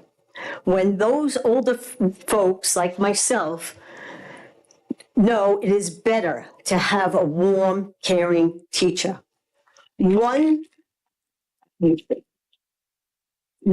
that has left her print on so many graduates who still love and talk about this teacher. This teacher made a positive impact on my granddaughter and so many other students. Please take our request into consideration and do your due diligence to be financially responsible by returning her to the classroom rather than paying another sub in the middle of the school year. Our children deserve continuity with their education. Thank you. Thank you. Number 5.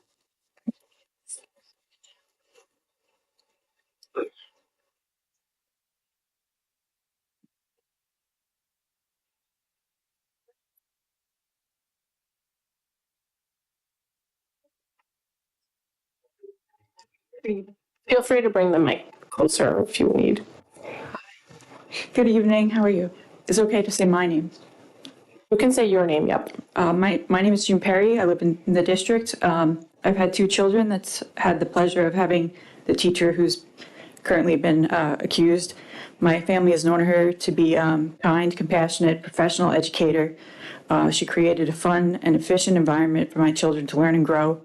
And my kids have so many stories and anecdotes about her their time in her class. I think it says a lot about her character that the kids wanted to come out and support.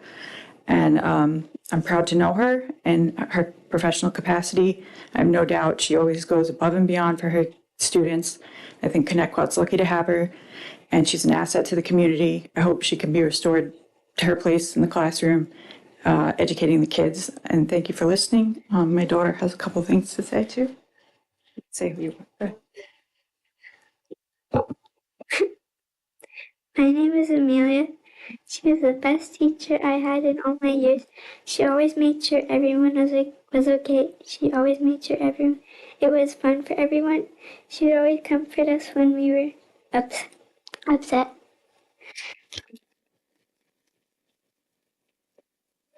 Thank you for being brave and coming up and sharing. You know, Marisol, let's just let the community know something. You don't have to say your name. There is no requirement. You can say your name. You can. You can, but I'm just saying you don't have to. If you want to come up to the mic and you want to speak, you don't have to say your name. You don't have to say where you're from. This isn't, I know the town of Islip is good. Loving experience. I know, Craig, but you know what? I'm saying it just so that people don't feel comfortable. They're allowed to just come up and speak. The kids can speak without saying who they are. It's absolutely fine. Right. You don't have to say your name. You can say your own name. We just can't speak of names of our employees. Number 6.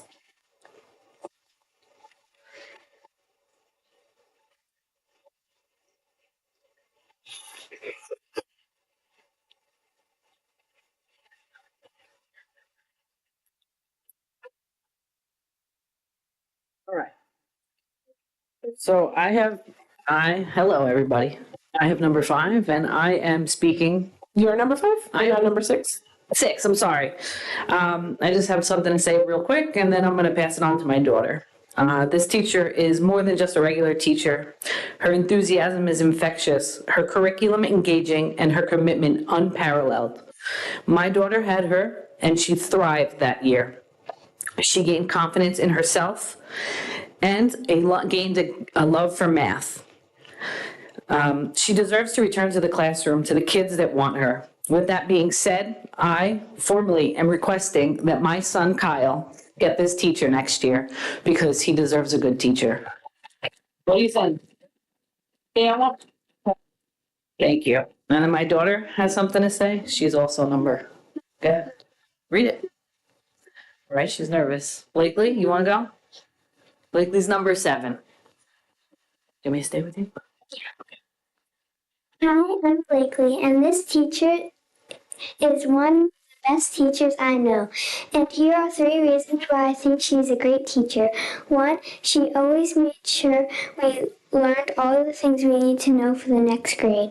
2, she always made sure we have fun.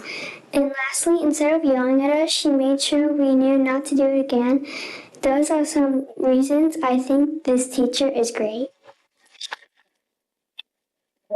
Thank you. Can I read what my daughter You wrote? can. Mm-hmm. All right.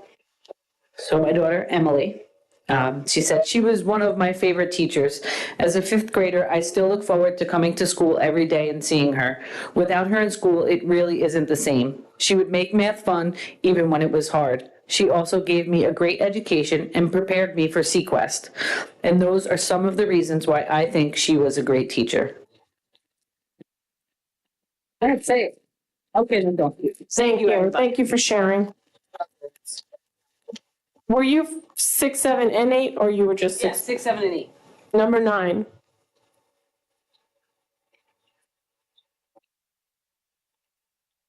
Number 10?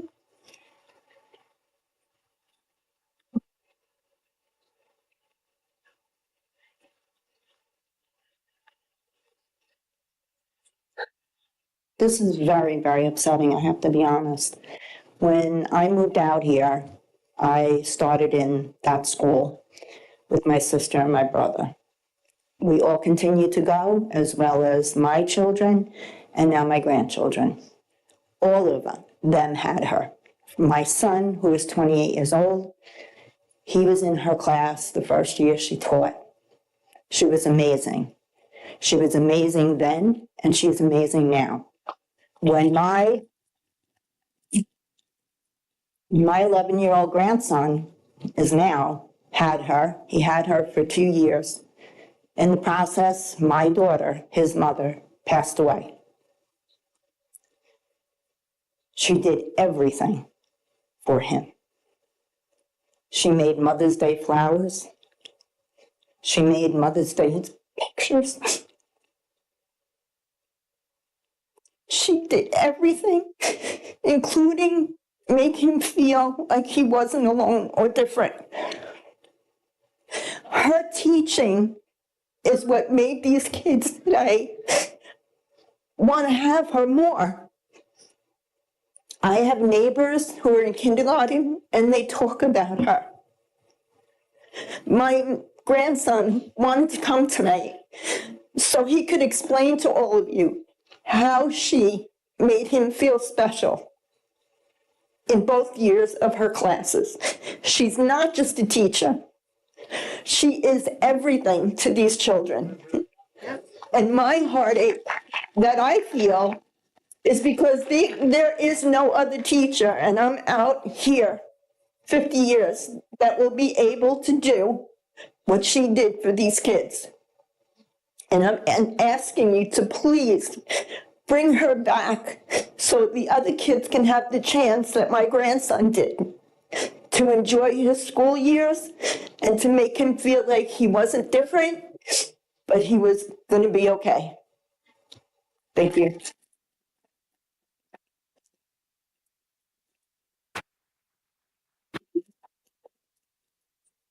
Thank you for sharing your story.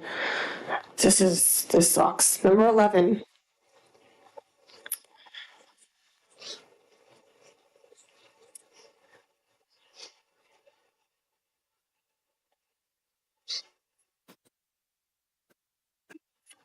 Hi.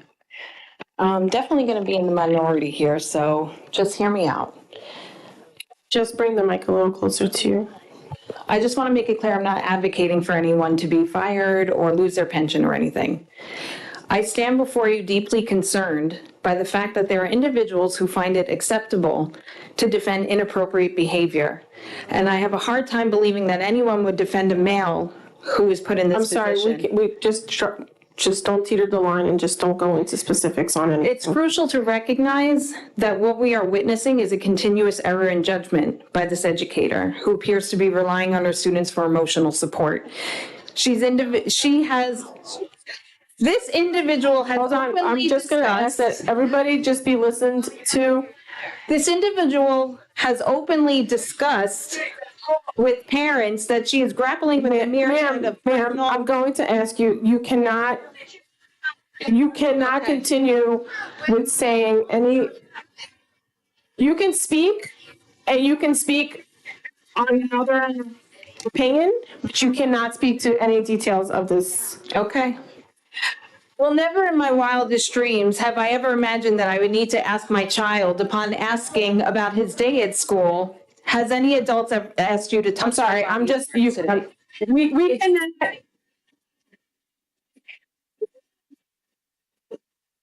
Okay, ma'am, I thank you for your time. Number 12, no, I'm sorry, ma'am, I cannot let you continue, I'm sorry. And professional conduct, speaking with children. Thank you. Guys, we can have differences of opinions, and we can come to the mic and we can express our opinions, but it is imperative that we not speak to any of the cases.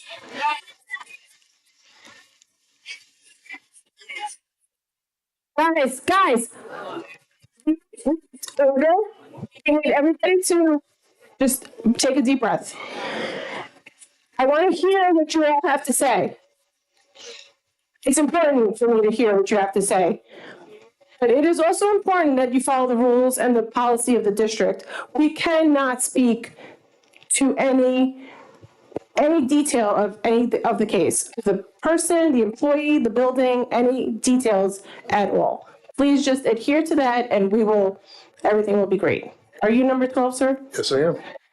Number 12. How you doing? I'm here to speak about a remarkable individual who has touched the lives of countless students in our district, including my own son, Stephen.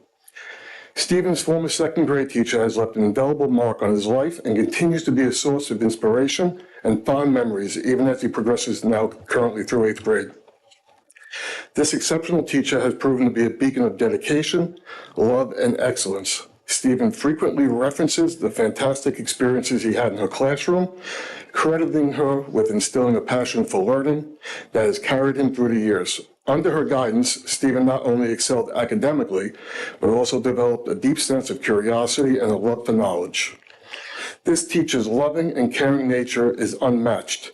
She possesses a unique ability to connect with her students on a personal level, making each child feel valued and understood. Her classroom was not just a place for academic growth, but also a sanctuary where students felt safe, encouraged, and motivated to reach their full potential. It is no exaggeration to say she is one of the finest educators in this district has to offer. Her absence from the classroom is a significant loss, not only for her current students, but the entire school community. Each day without her in the classroom is a missed opportunity for our children to benefit from her wisdom, compassion, and unparalleled teaching skills. As a parent, I ask you to consider the impact this extraordinary teacher has had on the lives of her students. She has left a lifelong impression on Stephen and many others, shaping them into confident, capable individuals who are eager to learn and succeed. It is our collective responsibility to ensure that such a talented and dedicated educator is returned to the classroom where she belongs. Thank you for your time. Thank you. Number 13. Let me take a deep breath. The fact that this teacher's name is being bandied around the district and her reputation is being sullied by one, maybe two individuals on preposterous allegations is absurd. I've lived in this district for 48 years. I am a Connecticut alum. I am the parent of 3 children who have graduated Connecticut High School. I am an educator myself for the past 26 years, so I can kind of understand the scrutiny that teachers are currently under in today's climate. But the fact that this teacher in question has had to endure this and has to been humiliated in front of her classmates, her teachers, her children, her own children, is just a travesty. I've known her for 45 years. We went to OBJ together before it was OBMS. We went to high school together, and we've maintained a beautiful friendship for the past 45 plus years. She is exactly what you want in a teacher. She exemplifies everything you want in a teacher, especially someone in the K through 3 band. She's kind, she's loving, she's nurturing, and she's done all this for the past 27 years. She's phenomenal, and that's evidenced by the fact of all the people that are here today for her. They're not, no offense, they weren't here for your budget. They weren't here for your pat on the back. No offense, great, love Connecticut, alum, but they're here for her, right, guys? They're here for her. And you wouldn't have all these people requesting her if any of these ridiculous allegations were true. You just wouldn't. You have one person who's got to be in her bonnet. I don't know why. But again, based on the number of people here that are speaking about her professionalism, her caring, it's just a colossal waste of taxpayer money that this is even happening. And when are we going to get back to the business of education? This is a witch hunt. It needs to stop. You need to get that respected, loved, nurturing veteran teacher back where she belongs. And this has to stop. Thank you. Thank you. Number 14.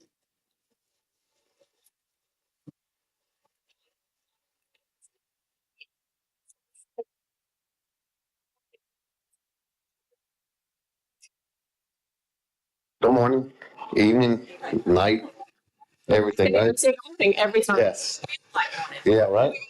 So, okay, I, unlike most people here, have not been in the district. I've only been 22 years. Okay, but my 2 kids have went through the district.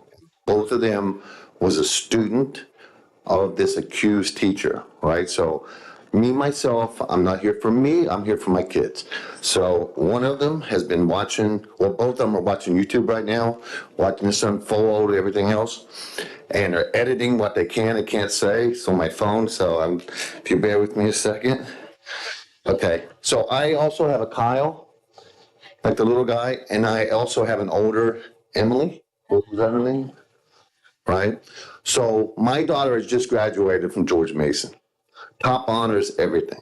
My son is currently in LIU, right? So those two are my life. And this is heartbreaking. So this is for my daughter. The accused was the best teacher I had growing up. My brother and her, when we were children, but she was always someone that would do anything to make sure you were safe and being pushed to be the best that you could be.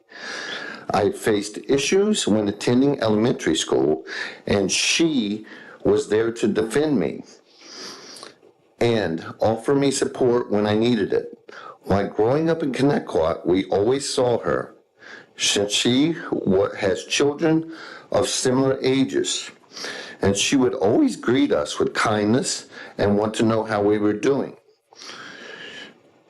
You don't stop being her student once you leave that classroom. And she would ensure that you knew she supported you.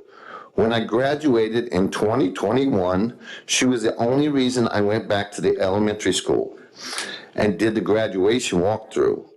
She was the most selfless woman I have ever known and would never do the things that she is being accused of. She is a perfect example of the kind of person a teacher should be, a kind, genuine person with a passion and knowledge of pushing students to be the best they can be. Now, when you read this, when I read this to you, I would hope you see how she's affected my daughter. My daughter, my son, begged me to come here because they couldn't come here. One's in college and one's in Virginia. And this is killing our family. It should be killing the district. I think about these little kids that's over here. These are my kids. And that's the way you guys should be thinking of this. That little girl came up here. That was my Emma. 10 years ago. And I would just hope that you guys can put this to bed quickly and get her back. Thank you.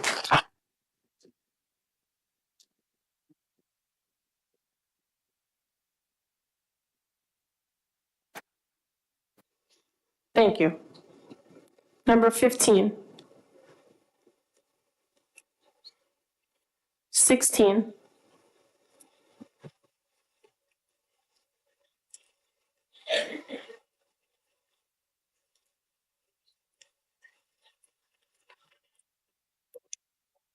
'Good evening. My name is Dawn Fountain. I didn't really know what to say, and Dr. Centimore said something that was so insightful. We need to talk about celebrating our people. This is a woman who needs to be celebrated. She is amazing. She defines Connecticut. I'm a Duffield graduate. I'm a mother of 4. 3 of my 4 walked those balls, and 2 of the 4 had her as a teacher. And when I tell you she is like no other, we need to celebrate her. The back to school night. How many teachers give you their cell phone and say, please call me, text me, no matter what? This person does. How many times when my child was sick and didn't go to school, I got a text saying, is everything okay? What can I do? If they went home early, if they got injured, she called or texted to follow up to see what happened. When my father-in-law died, she called, she sent a beautiful message to my family. I have a 27-year-old, a 15-year-old, a 13-year-old, and a 10-year-old who spoke tonight. This woman is amazing. She has impacted my family, just like everyone else here. I have not been at any one of these meetings. I have lived in the district most of my life, but I felt that it was important that I come here tonight to speak on her behalf. We need to represent her. We need to support her. We need to love her. She is beloved. She is Connecticut. I beg of you, please return her to the classroom. Our kids need her. Thank you.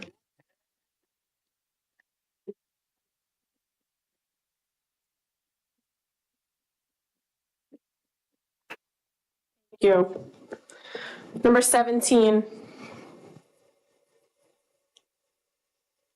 18.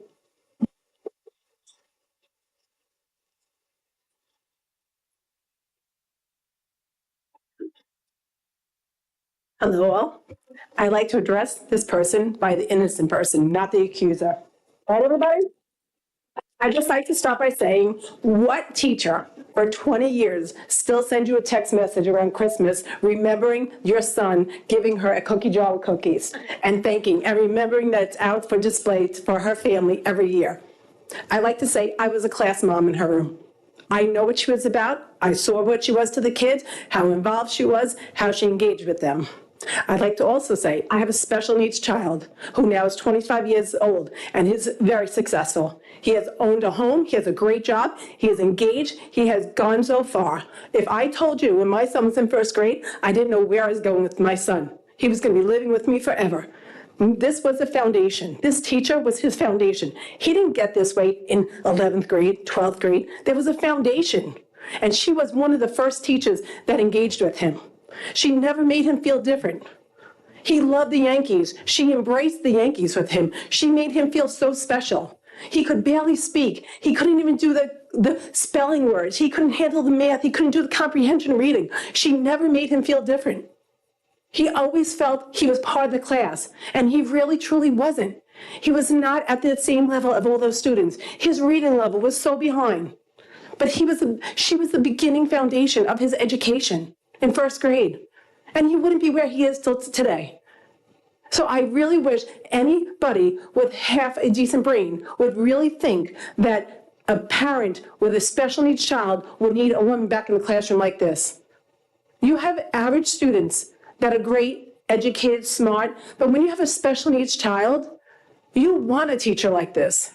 You are leaving your child in a classroom who is lost, who is not as advanced as the other children. You want a woman like this, or a man. You want someone who's going to embrace them and make them feel loved and special. And this person who is innocent did that for my child. And he probably wouldn't be where he is today without her help and support back in the early years of Duffield. So I really ask you, so please bring her back to the school, but just the needs of even special needs children that really could use someone like her. I appreciate that. Thank you.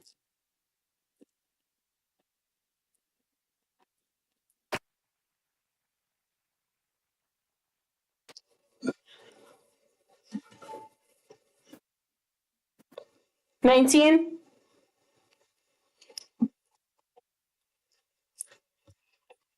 Hi, my name is Emily. I'm a senior at Connecticut High School, and this is my first meeting, so I'm nervous, so just bear with me. Good evening, everybody. I want to take a moment to talk about somebody who's made a profound impact on my life, my elementary school teacher. This person wasn't just an educator, they were a mentor, a guide, a source of kindness and encouragement during a pivotal time in my childhood. In their classroom, every single student was valued and respected. They had this remarkable way of making learning exciting and helping each of us feel like we could conquer any challenge. I'll never forget the way she celebrated our successes, no matter how small, and how she supported us when we stumbled. They didn't just teach us math, reading, or science. She taught us about respect, kindness, and believing in ourselves. Losing this teacher means losing life lessons. When I was in her class, she taught me creativity through art, which I do love, and she made learning truly fun. Thanks to her, I will say I can now count money, which is a skill that I think everybody should know, which is a small, yet again, very important skill. She taught me to read and write, the proper there, and there, which, again, important. Thank you. She taught us how to listen to others during story time, for example. That was one thing that we used to do. Overall, she taught us to be confident in ourselves. Looking back, she's easily one of the main reasons I'm so confident in speaking my mind and making my own decisions. Let's recognize the good in those who've helped us shape our lives. If my teacher taught me one thing, it's this: kindness matters. And now more than ever, we need to practice it. To my teacher, I hope you know how much you mean to me and so many others. The lessons you've taught us about kindness, resilience, and respect will stay with us forever. Thank you for believing in us, for standing by us, and for being an amazing role model. We see you and we appreciate you. Thank you.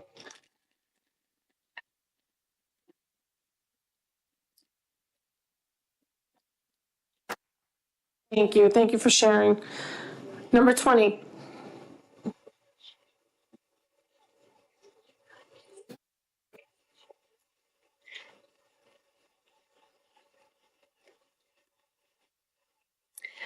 Good evening. My name's Angie Spencer. I would like to start by saying that the person we're talking about, I will never forget. People that know me know that I'm a crier. And when I went to my first kindergartner entering the school, I went to that meeting where you get to know the teachers.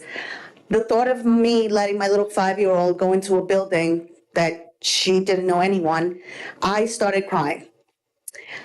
And this teacher came up to me, put her arm around me and said, "Don't worry, I'm going to get your child and I will make sure that she is well taken care of."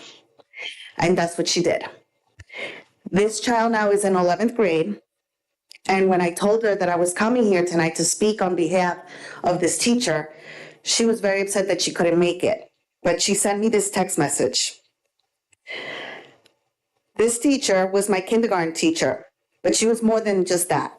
I look forward to going to school because when I was at school, I felt at home, knowing I had someone who cared for me just like a mom. This teacher loves like no other and puts her best foot forward when it comes to her students. She cares about each and every one of them and pushes each one to be the best. She is more than just a teacher, but someone who leaves a lasting impact on just her present students, but the ones in the past as well. She believes in each and every one of her students, and she has passion behind her belief. She is an amazing person inside and out. So this is my 16-year-old who had this teacher 11 years ago. And then I also have my son, who currently is in 8th grade. After I had my daughter with this teacher, I had no doubt that I had to get my son into this woman's classroom. And he also texted me. Now he's in 8th grade, so he had her 7 years ago. And You have to be cognizant to not say the grades. Oh, okay, I'm sorry. That's okay, thank you. He wrote, "This teacher was the best teacher I could ask for. She was always there for me through my highs and my lows. She'd always know what to say if I was feeling upset. She means a lot to me and is still a big part of my life." Because like we've all said, she is a member of the district. So anytime that she sees our kids outside of school, she doesn't think of them as, oh, it was a student I had years ago. She still thinks of them as, no, this is a child that I still have and I still love. Please allow this person to go back into the classroom where she belongs, doing what she loves. She loves to love these kids. She loves to take care of these kids. She is not a robot. She is not a robot. She is a woman with a huge heart. Thank you. Thank you. Number 21.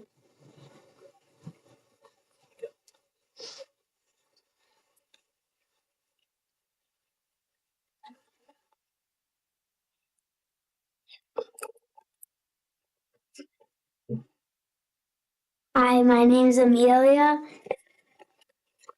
My teacher is really nice. She should not be treated like this. I miss her being in the school. She was the best teacher I wanted. She was the best teacher. I wanted her to come back.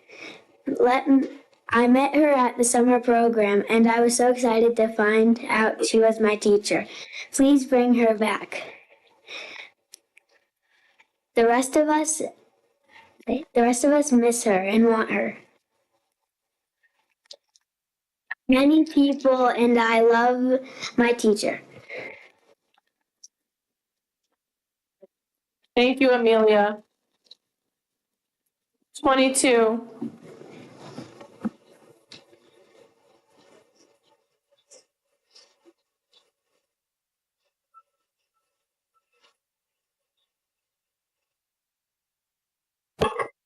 Hi, how are you? Little change of topic.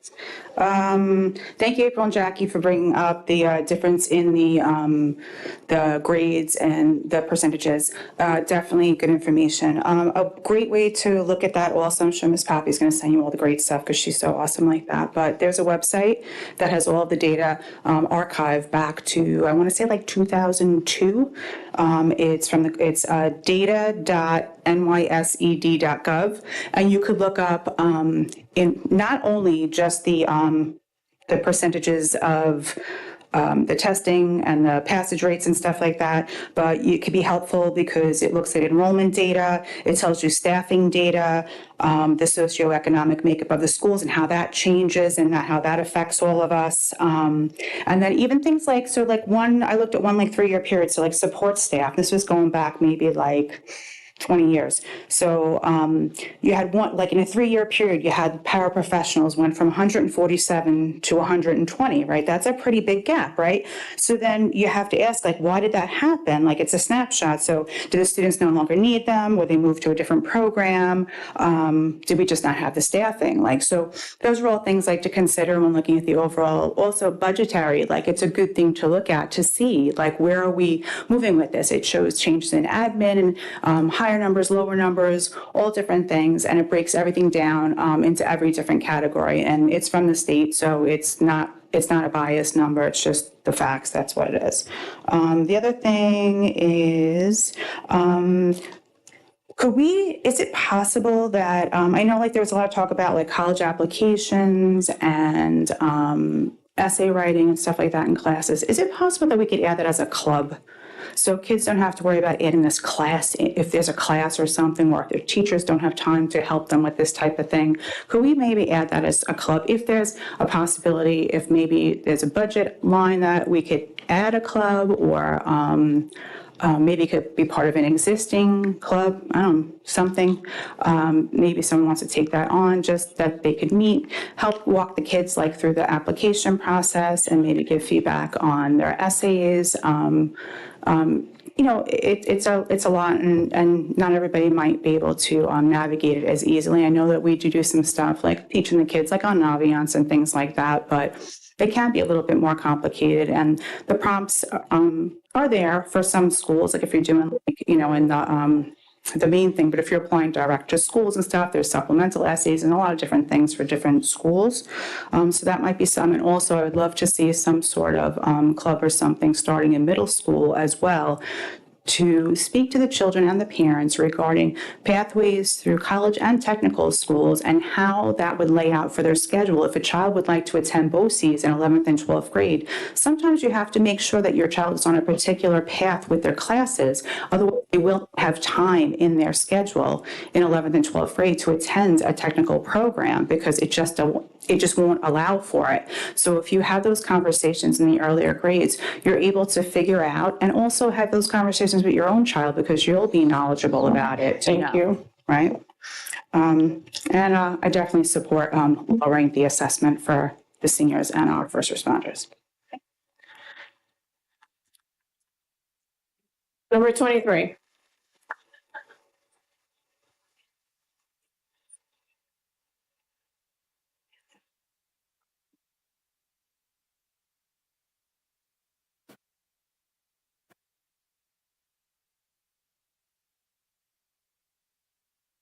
Hello.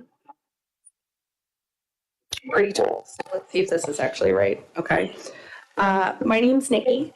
My daughter and I moved to the district this August. After much research, I chose Ronkonkoma specifically so that she could attend Connecticut School District based off its reputation.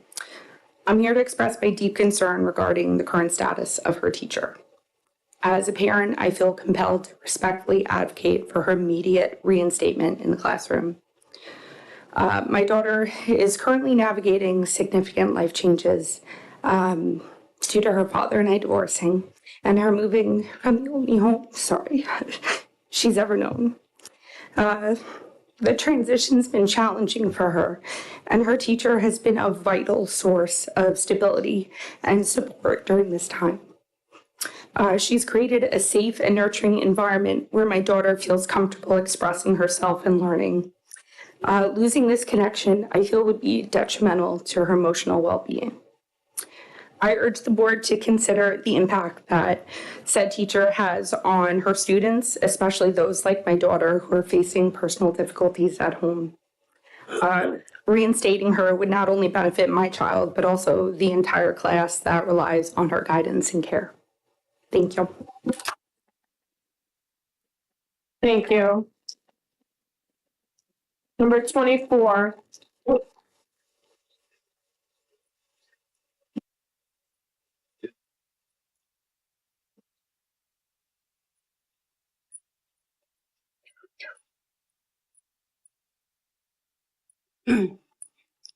Hello, my name is Catherine Flesser, and I'm also Connecticut community for over 30 years.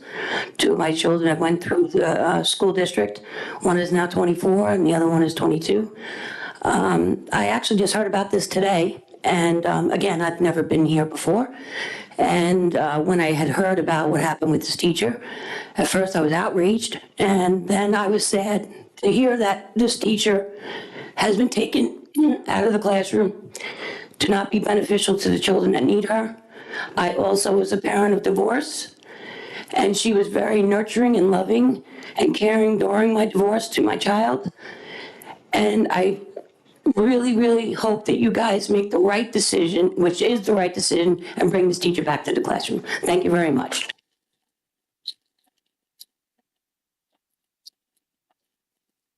Thank you. Number 25.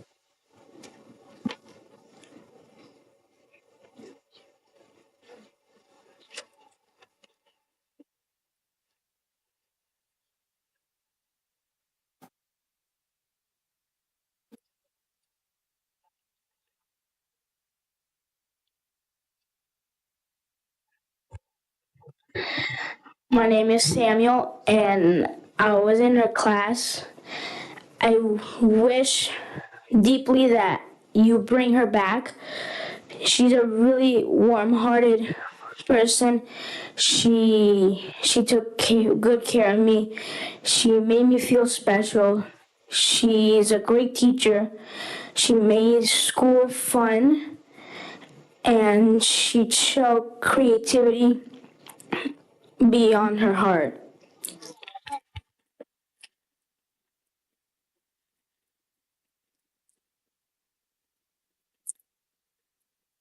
Thank you, Samuel. Thank you for being brave and sharing. Number 26.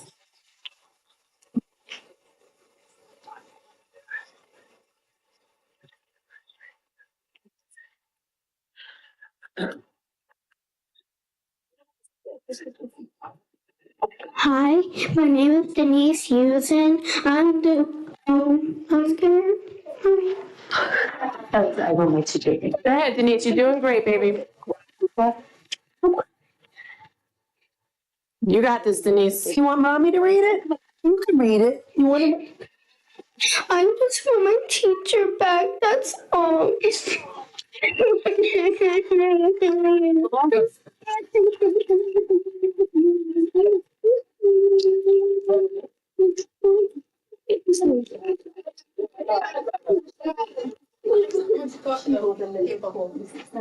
Talk to the kids, they know.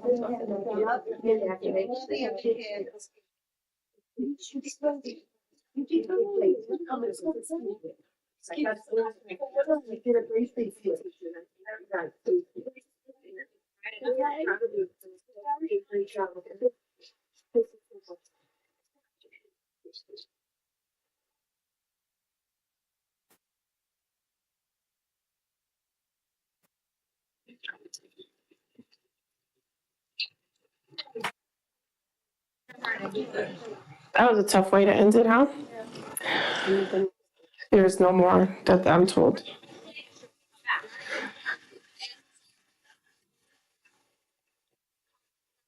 I do want to thank everybody for sharing. Do you want to ask them if they want to speak now before I'm told that there's 26. Is there 27?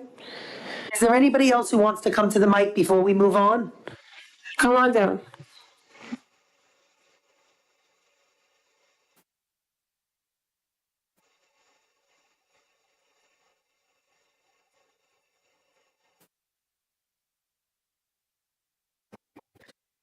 My name is Jen Crute Fontaine. I'm a 1989 graduate of Connecticut High School. I come to these things once in a while. I'm involved. I don't volunteer like all of you up on a stage. I do my volunteering behind the scenes with the kids. I've been in this district now for almost 54 years. I've known this person, this innocent person, for probably 45 of them. She's older than me, so she was a mentor my whole life, almost like an older sister to me. She's very heavily involved with my own kids. I've seen her with kids. I know her. She is what makes Connecticut good. So I don't understand why the masses get hurt for whatever feelings were hurt or uncomfortable situation that was created. It cannot be that detrimental that we can't take a teacher aside and say, hey, this situation occurred. It's not a good situation. Maybe we should do a little training to make a parent or somebody happy and move forward and learn from the situation of what not to do and what we should do in that environment. Instead, we're taking our taxpayers' money, a wonderful teacher, out of a situation that benefits the masses, all of these kids. She is what makes Connecticut good. When I came home today, I didn't see this on Facebook or anything. My phone started blowing up this morning. People devastated, people that aren't even in this district, but know this woman, know her husband, know the husband's family and what they were to Connecticut. Not only her family, what she is Connecticut, but what that husband's family brings to Connecticut. And I went home to my family and I said to my husband, can you imagine someone accusing someone of this? It's like someone accusing me of doing this to a child. It's like someone accusing all of you of doing this to a child. You would never do it. She would never personally. We can't get into. Okay. I'm sorry. Like I said, it's like someone accusing me of doing something wrong to someone younger than me. That's how personal I take this. I appreciate your comments. We just can't get into any specifics of anything. Understood. Protect the kids. Protect our school district. Don't let the good teachers be taken away from our school district. You all know me. I don't come up and voice my opinions like this. I will talk to you all individually behind the scenes. Protect our kids. Not my kids. They won't have, they're on their way out and everything. Protect the future generation. She is everything that is good for Connecticut. And I stand by her and I'll fight for her.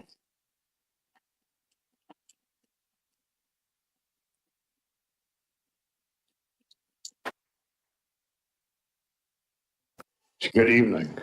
It might be helpful if you're able to explain what the investigative process is and also answer the question as to whether attorneys are involved at this point in the We investigation. can discuss any details of anything. Sorry. That's not a detail. I can't discuss the investigative process, if there's any attorneys involved, who's involved. Okay, so cannot give any of that I information. take the attorney off the table.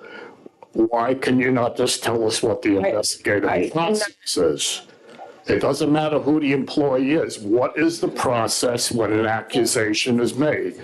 It's a simple question. What's the process? The process depends on what the charge is. So to get into the details of the process, I would have to express the charge. So we can't do that right now. Oh, so you can't even give us a vague understanding of what the process is? If there's wrongdoing, the person is approached and they are spoken to, but I can't get into any more specific details. I'm sorry. So right now, so the only thing is that the person is If there are any concerns, they are vetted. They go through human resources, they go through the superintendent, the building principal is involved. I can't get into any more specifics. I do apologize. I know everybody here is curious. I know people on social Okay, so let me ask this question. Is there a policy and process in place? Because it sounds like there really isn't. So if there isn't a process or a policy in place when an accusation is made, then what you end up with is chaos. Thank you.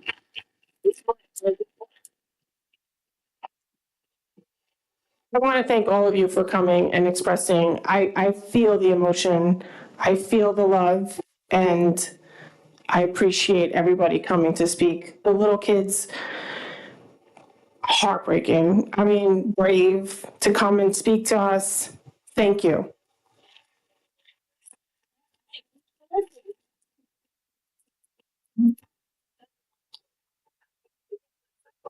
Can I call for a motion and a second to approve the instructional and non-instructional personnel items as presented? Motion. Does anybody have any questions? All in favor? Aye. Aye. Can I call for a motion and a second to approve consent agenda items 2 through 10? Motion. Any questions from the board? All in favor? Aye. Aye. All right, so now we have our superintendent update, Dr. Centimore. Thank you, Ms. Mallard. So once again, I want to thank our directors and principals, Ms. Poppy, for tonight's excellent secondary instructional presentation. Very much appreciated. And again, I also thank the previous presentation from our elementary colleagues as well. For the February 11th meeting, we're looking to have an update on facilities. And we're also looking to have an update on food services in addition to the next budget workshop as well. I want to thank our high school administration and our guidance department. They've been very busy, not just because of midterms and regents recently, but because of all their efforts in terms of college-related informational sessions. They had a FAFSA college loan meeting recently. Just last night, they had a local scholarship informational meeting. And in a couple of weeks on February 12th, at 7 p.m., they're going to have a college night for the juniors. I know Ms. Yanicola, our director of guidance, she puts a lot of information out through the website and the social media with regards to college information and assistance, and I just appreciate all of those efforts.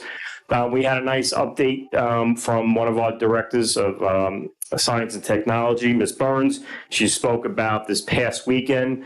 I had the chance to visit over at Mineola High School, our 2 middle schools, as they competed in the Lego robotics competition. They were fabulous. And then also she, spoke about our high school students at the Science Olympiad in Hauppauge, taking home 5 medals. It was a great day for science, technology, engineering, and mathematics for our school district. Thank you to our advisors, our teachers, our students, certainly, and, great for our program.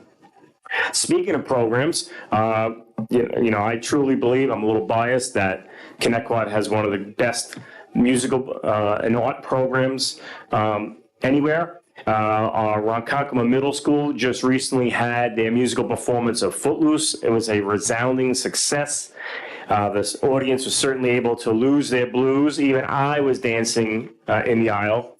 Congratulations to our students on stage and behind the scenes, as well as our staff.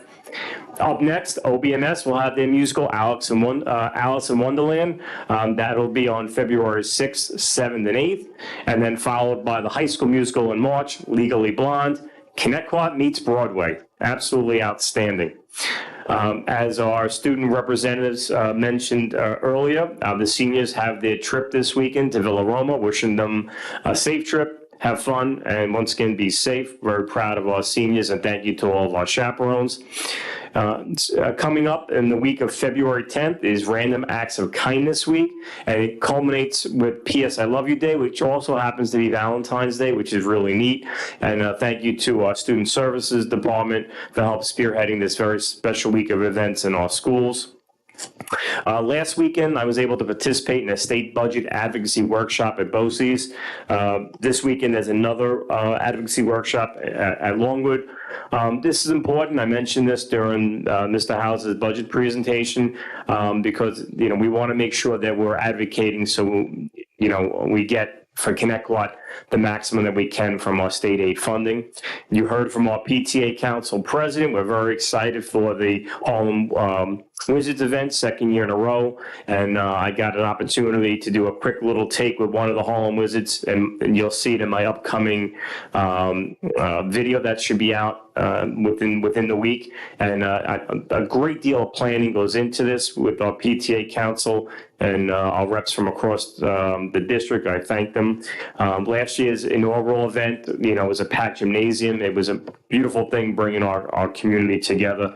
Very appreciative of that. And thank you to our staff who are participating either in the game or cheering on the side. We thank you as well. So tomorrow, our schools are closed for the Lunar New Year. For our families and staff in observance, we are wishing you a year filled with joy and fulfillment. And as I mentioned earlier with our PTA, I want to thank all of our community organizations, PTA, SEPTA, Orbis, Civics, and Rotary, for all that you do for our students, staff, and community. Thank you. Thank you, Dr. Centimore. Now we have our committee reports. We have the Disability Awareness Committee. Are you okay with me going first? I just was gonna say that we picked the T-shirt. Yes, and winner is a fourth grader from Sycamore. So that'll be a robocall through Parent Square that they will either already sent out or will be sending out. Yeah, and it was a world, isn't it? It looks like the world. All of the students did an incredible job who gave the pitches. The pitches were around the room at the meeting. They did an incredible job. The other thing is we are collecting, if anyone knows, they're doing a collection. The committee is doing a collection of items to be raffled off to help with the costs for the Disabilities Committee fair that's going to be coming up. Was there anything else that I missed? I don't think.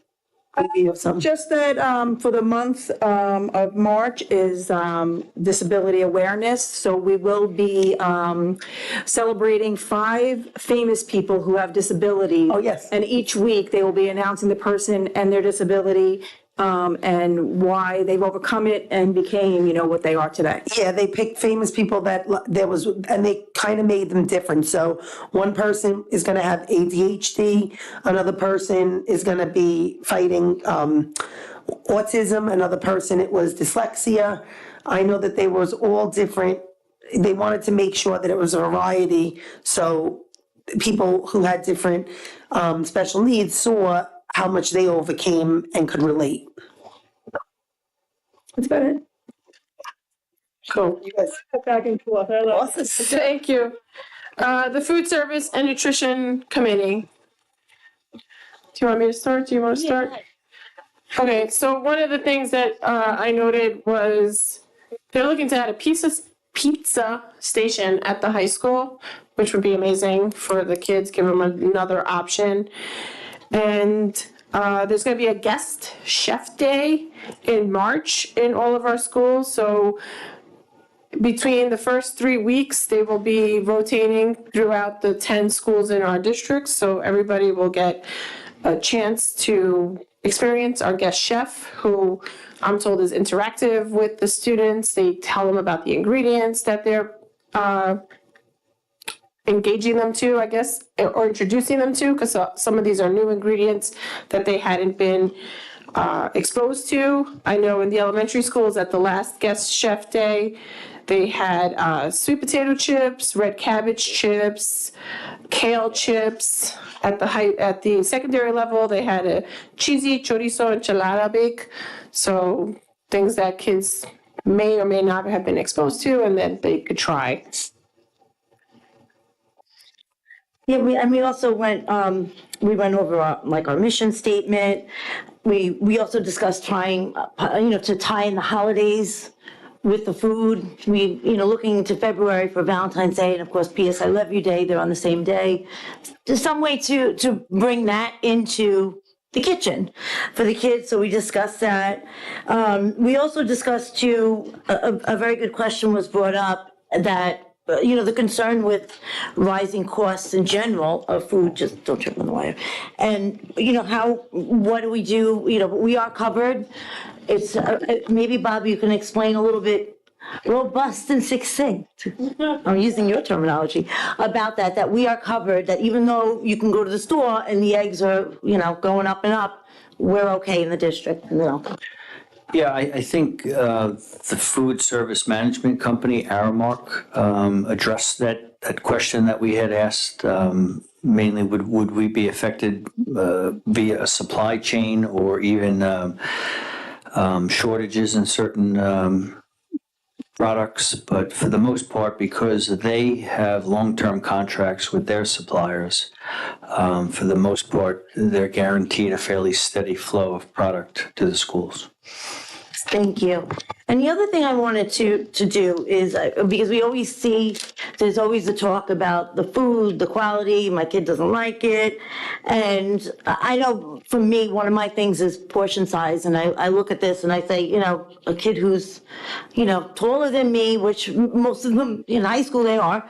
And, what is it with these sizes? And I know we're stuck federally. There are guides. We're stuck with what we can serve. We're stuck with the juice and fruit juice is considered the same as actually getting an actual fruit as far as the food content. So I was wondering, now that we have a new administration, since that is federal, now that we have President Trump, can we try to advocate again, now another letter, I know we've done this in the past, maybe to the USDA to help with that, to fix the portion sizes so we can be a little bit more flexible with that. And perhaps even, you might have a kid that maybe they like, I don't know, the mozzarella sticks, but they don't like the vegetable that comes with it. Well, they're allowed to get maybe 2 things. I'm just giving an example. So instead of throwing the vegetables in the garbage, let them get 2 orders of the mozzarella sticks, so they're at least eating. It's something like that, if we can advocate. So I just wanted to ask the board for support, if we can perhaps try again to advocate for a change with that. I know it's a long shot, we're talking federally, but we are stuck, and we hear the parents, we hear what's going on, we want to try to do what we can for them, for the students. So I would definitely support that, because I've been a big advocate of portion sizes being too small across all levels. Yes. But another thing that I wanted to bring up that I learned at the committee meeting was that all of our ingredients for all the things we serve are posted on our website. So I thought it was our website. It's actually posted on a website called School Dish, which I requested that link be somewhere on our district website so that we can just click on the link and it will take you to all the ingredients. So if you want to see the ingredients of the foods your children are eating, it's School Dish. And I did request that the board be notified of the guest chef days, please, because who doesn't love new foods? The Nutrition and Wellness Committee. I don't remember who was on that. Which one? Nutrition and Wellness? That's me. Wellness and Nutrition Advisory Committee. We met on January 21st, 2025. I'm sorry, this says 2024. We went over healthy snack suggestions for individuals, fundraising activities during the school day by the school, co-curricular clubs and PTA. Fundraising activities outside of the school, same thing, to see what foods are being brought in. We went over curriculum-related activities that have to do with wellness and nutrition. We went over school and class parties, celebrations, and events, and what healthier options we could look into bringing in or suggestions for the school. We looked into food marketing in schools, facilities for physical education instruction, what other physical activities we could implement, and what monitoring and review we could go over. Banning of red dye, how does this impact the food served for students?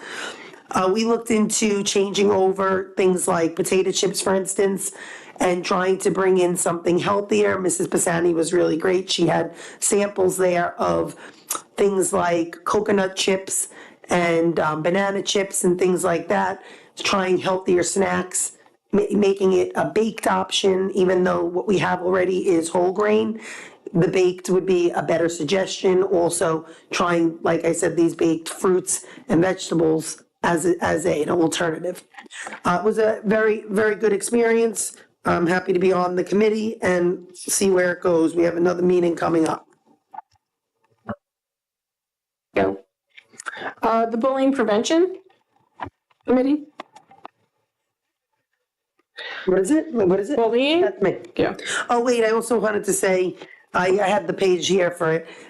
They looked into a guest chef with veggie chips, and that was a big hit, they said too. And looking to get the popcorn chicken that is healthier, that they already said they're in the middle of doing. As for the bullying prevention, that was the day after our last board meeting, so it was January 15th. I have that we went over the feedback from the visit to Comac High School, the Empowering Students Preventing Bullying, Discrimination, and Hate Crimes, that I went to with Dr. Sentimore on 12/13/24. It was an excellent presentation, something we were looking at if we could bring into Connecticut. There was bullying prevention programs that we spoke about, the review of turnkey training, strategies to stop bullying, cyberbullying, and social aggression. They looked into high school ambassador training for ABC students, school-based bullying prevention teams, mental education literacy, lessons K to 5, looked into focus groups, students' voices on issues related to mental health.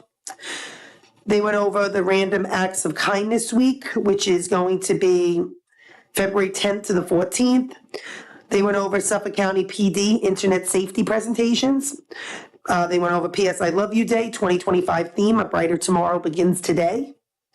Emotional awareness, social learning, in monthly themes. RMS influencers, which is excellent. I know I brought that up a couple times. Caring leaders, Kindness Wall of Fame at the Student Services, which is a cool thing that they're coming up with, and community partnerships with LICAB, which provides professional education and community support, and also youth enrichment services. Next meeting date is February 5th. Thank you. We have the. I want to just bring up a couple other things that I got from the meetings. Oh, sure. So a couple of things I got from the meetings and also by visiting one of the civic meetings is Suffolk County Police Department 4th Precinct is presenting Operation Medicine Cabinet.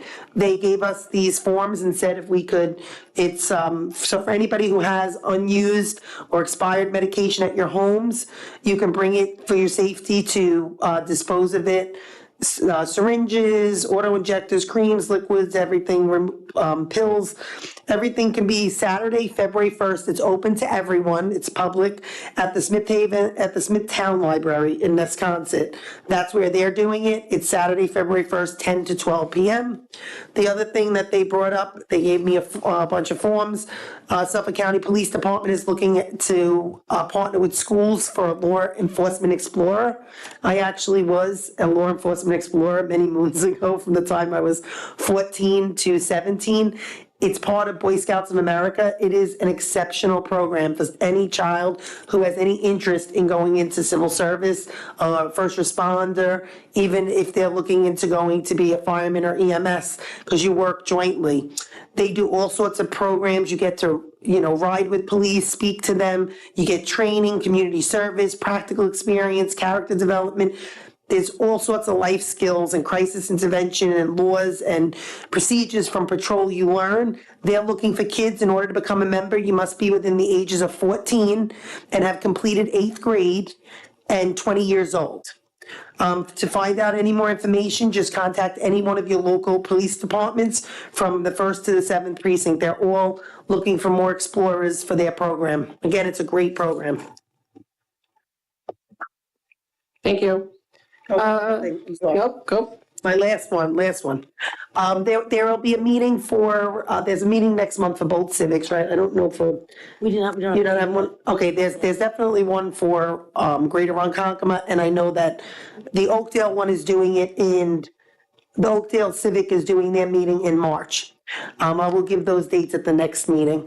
But March 1st, there's gonna be a Hoops for Ronkonkoma Arts and Athletics at RMS Gym for any student in grades K to 8 that wants to look into it. There's gonna be this form, I think, Dr. C, you were putting on is it on the website? It's in the virtual back. It's in the virtual backpack, but it's just so you guys know, that's another event coming up for the young kids from one of the civics.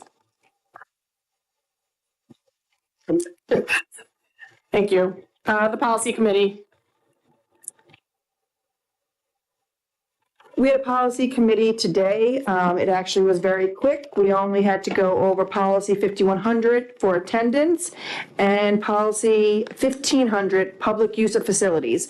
There was minor changes. We had a few questions, so we have to actually go back just to see, what we're going to be adding in. And we had some federal and New York State guidelines to follow, but nothing major. So you will see them probably on our docket either next month or the month after. Yes, we were possibly going to, but it would have taken too long to discuss the Title IX changes that we need to revert back to the 2020 procedures due to it being federally struck down. So, but we're going to do that in our next meeting. So there will be, I believe coming up, we'll have all those policies back once again.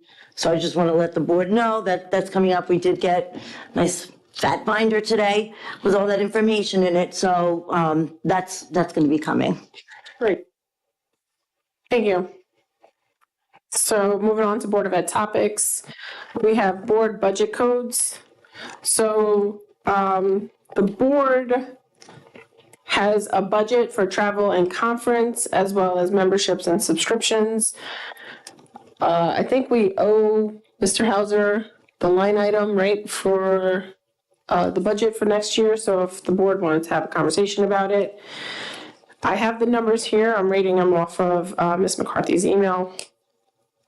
The NISBA annual convention, we have a budget of $2,400 right now.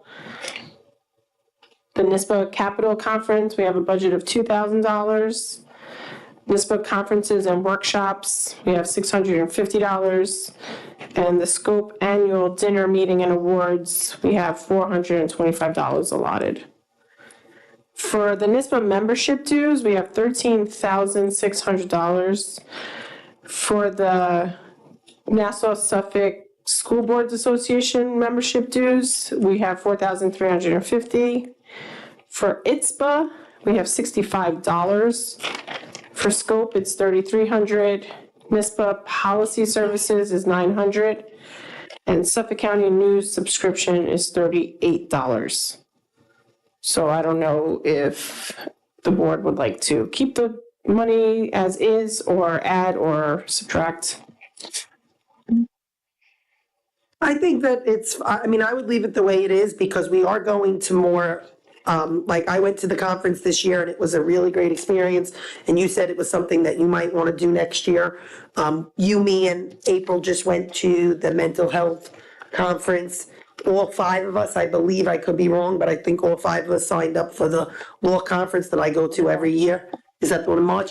Yeah. I've gone to it for the last 6 years, but I'm excited that you guys are all going to join me this year. These are things that I think everybody should try to make. It's My concern is the annual convention price, because right now it's $2,400. I believe that is only for 2 or 3 board members, because I don't think that there was a time where all 5 of us. I spent $900. Was it $900? What I got reimbursed for, and so you have to pay out of pocket. So this would be for about 3 of us. I know that It's almost 5 free. can go, so I don't know if you guys are good with leaving it at $2,400. The reality is how many people are going to be able to do it. I mean, I did it this year, but I like I've said to everyone, it's understandable if you have young kids and you have whether it's work or whatever, it's a 3-day experience. You normally have to go for the 3 days. We discussed maybe calling them and seeing if they would allow us to send one board member for one night and then allow another board member to go to, remember we were saying that would be nice. Split the, not just to split it, but to split the also- ticket. Right, to split the ticket, pretty much to say, if you guys couldn't get off for the 3 days. because technically it's normally a work week. The one that I went to it started on a Sunday and it went to a Tuesday. So you know, for most people, for me, I work weekends, but for most people, if they work Monday through Friday, they'd only have to take off 2 days. For me, I took off 3 days. It was what it was. I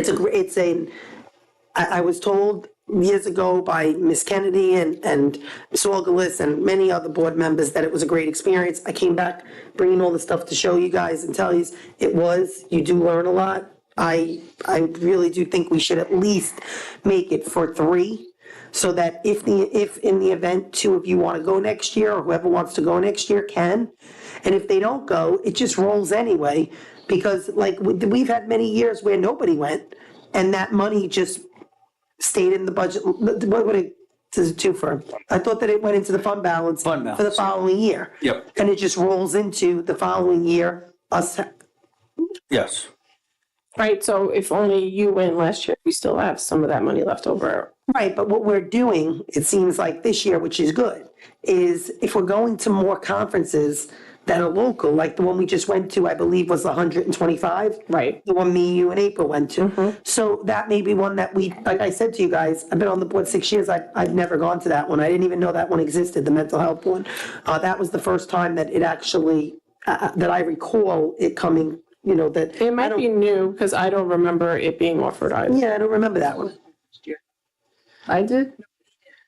Oh. No, he might, that's what I'm saying, it might be a year old or something, but it might have just gotten past us, because like I said, I've gone to the budget one every year, and I've gone to the law one every year, and it's nice if we all go, the money from the one for the conference, you can still move that money, Bob, right? The money that we put for the conference can still be used for any of the conferences, not just.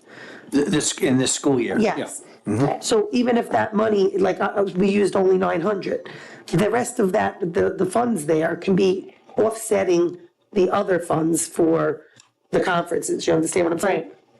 So is everybody comfortable with leaving the monies as? And remember, we brought it down. That used to be over $10,000 more. And we brought that down. We tightened that budget so tight that now it would be nice if what we have there, we actually use, because it is a new board and it is good for professional development. And you and April both said it was a great, we just went to that mental health one. It was great for all 3 of us. Right. So is everybody good with keeping the budget as, all right? There you go, Mr. Hauser. Oh, yeah. So now we have the follow-up budget questions from our last. Bob, do you need me to read them? Well, if you want to, I have the questions in front of me here. All right, if you wanted, these are the questions I asked. These are all my questions? Yep. All right, let's go for it. All right, so the first, how many questions are there here first? There's a total of By email. 8, about 9 questions with a few sub-questions. So we'll go one by one here quickly. All right, so the first question the topic is foundation aid and high tax aid. And how does the district account for the possibility of changes in foundation aid and high tax aid in the final state budget? So I think it's important, the last few words there, the final state budget. You know, the presentation that I gave you tonight is just the estimated budget. So of course, that gives us a guide, and we're optimistic that more aid will come, especially foundation aid. But, you know, we've already experienced a significant change in foundation aid from last year, where we had to adjust. So, you know, this year we're seeing the swing go the other way, where we don't have to make that significant adjustment for zero foundation aid. So, you know, we are flexible with the budget. We just have to wait and see what the final numbers are going to be.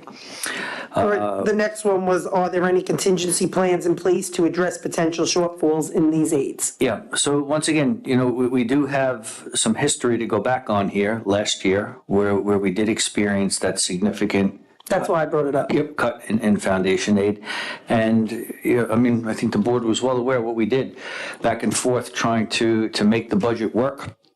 whether we use reserves, whether we use fund balance, whether we go line by line through each of, the 10,000 plus codes and trim a little here and there, that's part of the whole picture to make it work as a contingency. Understood. BOCES aid and public excess cost aid. Given the projected decreases in BOCES aid and public excess cost aid, how will this impact key programs and services? Are there efforts to negotiate or advocate for adjustments in these areas to minimize the impact on this district?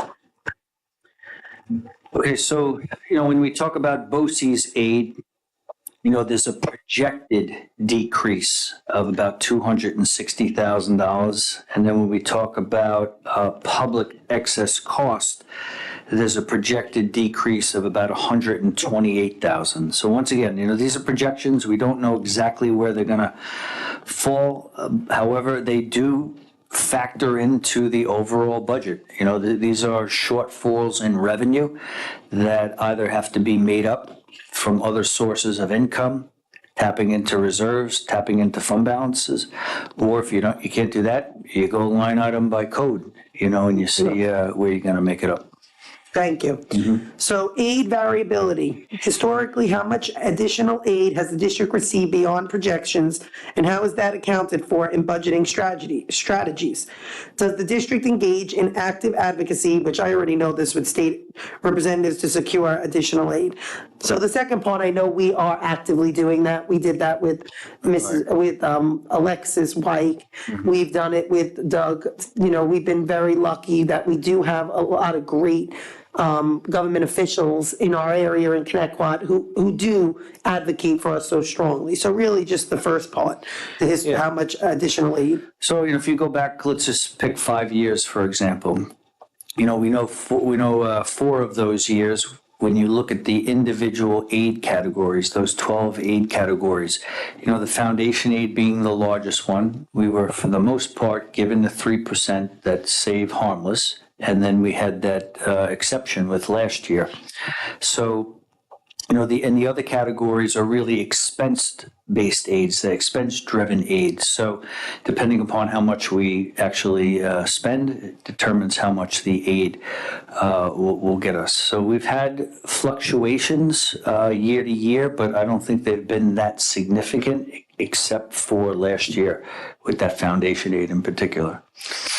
All right, cost reduction strategies. What specific cost reductions are being considered to balance the budget, and how do they align with the decreases in state aid?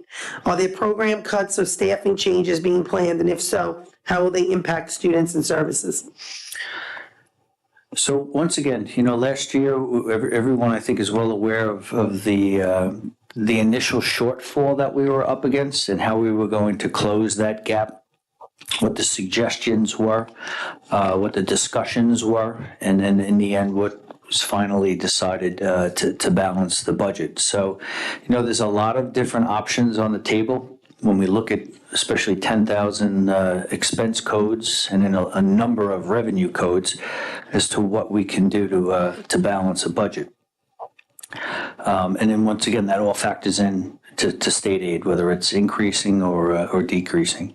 I would say it's too early, way too early right now to even talk about program cuts, which I know we typically try to avoid as best we can, especially even when it comes time to staffing. But it's Absolutely. It's too early. Yeah. I would hate to see any programs cut, but I would also like to make sure that the programs we have are flourishing, and that we're actually putting the efforts into those programs. And if there are people if we don't have kids that are interested in a program, then we should be looking at what can we do to either put more interest into it, put more time and effort into getting them interested in it, or scratching it and bringing something else in its place.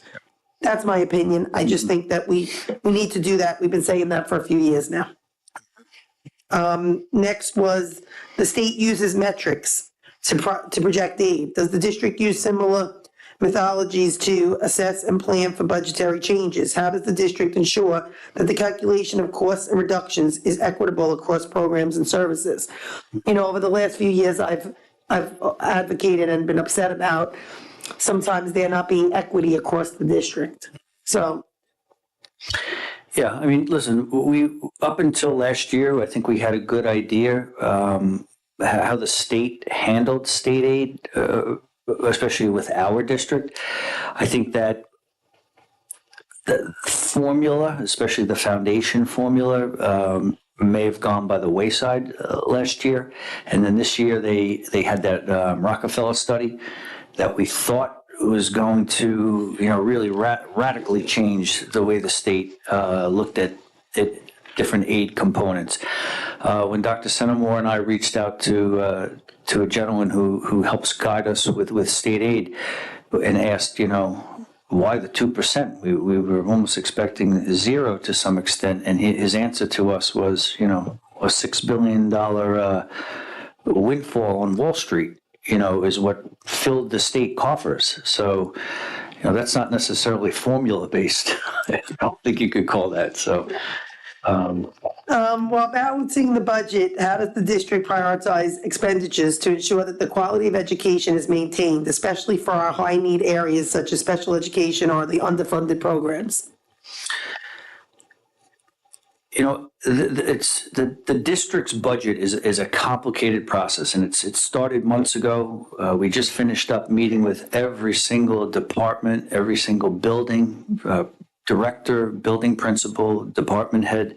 I would say the number one focus is always on the students and the value of the education they receive, program by program, building by building, department, and so forth. So and the guidelines that the board approved tonight are certainly the roadmap that we try to stay on as we're building the budget.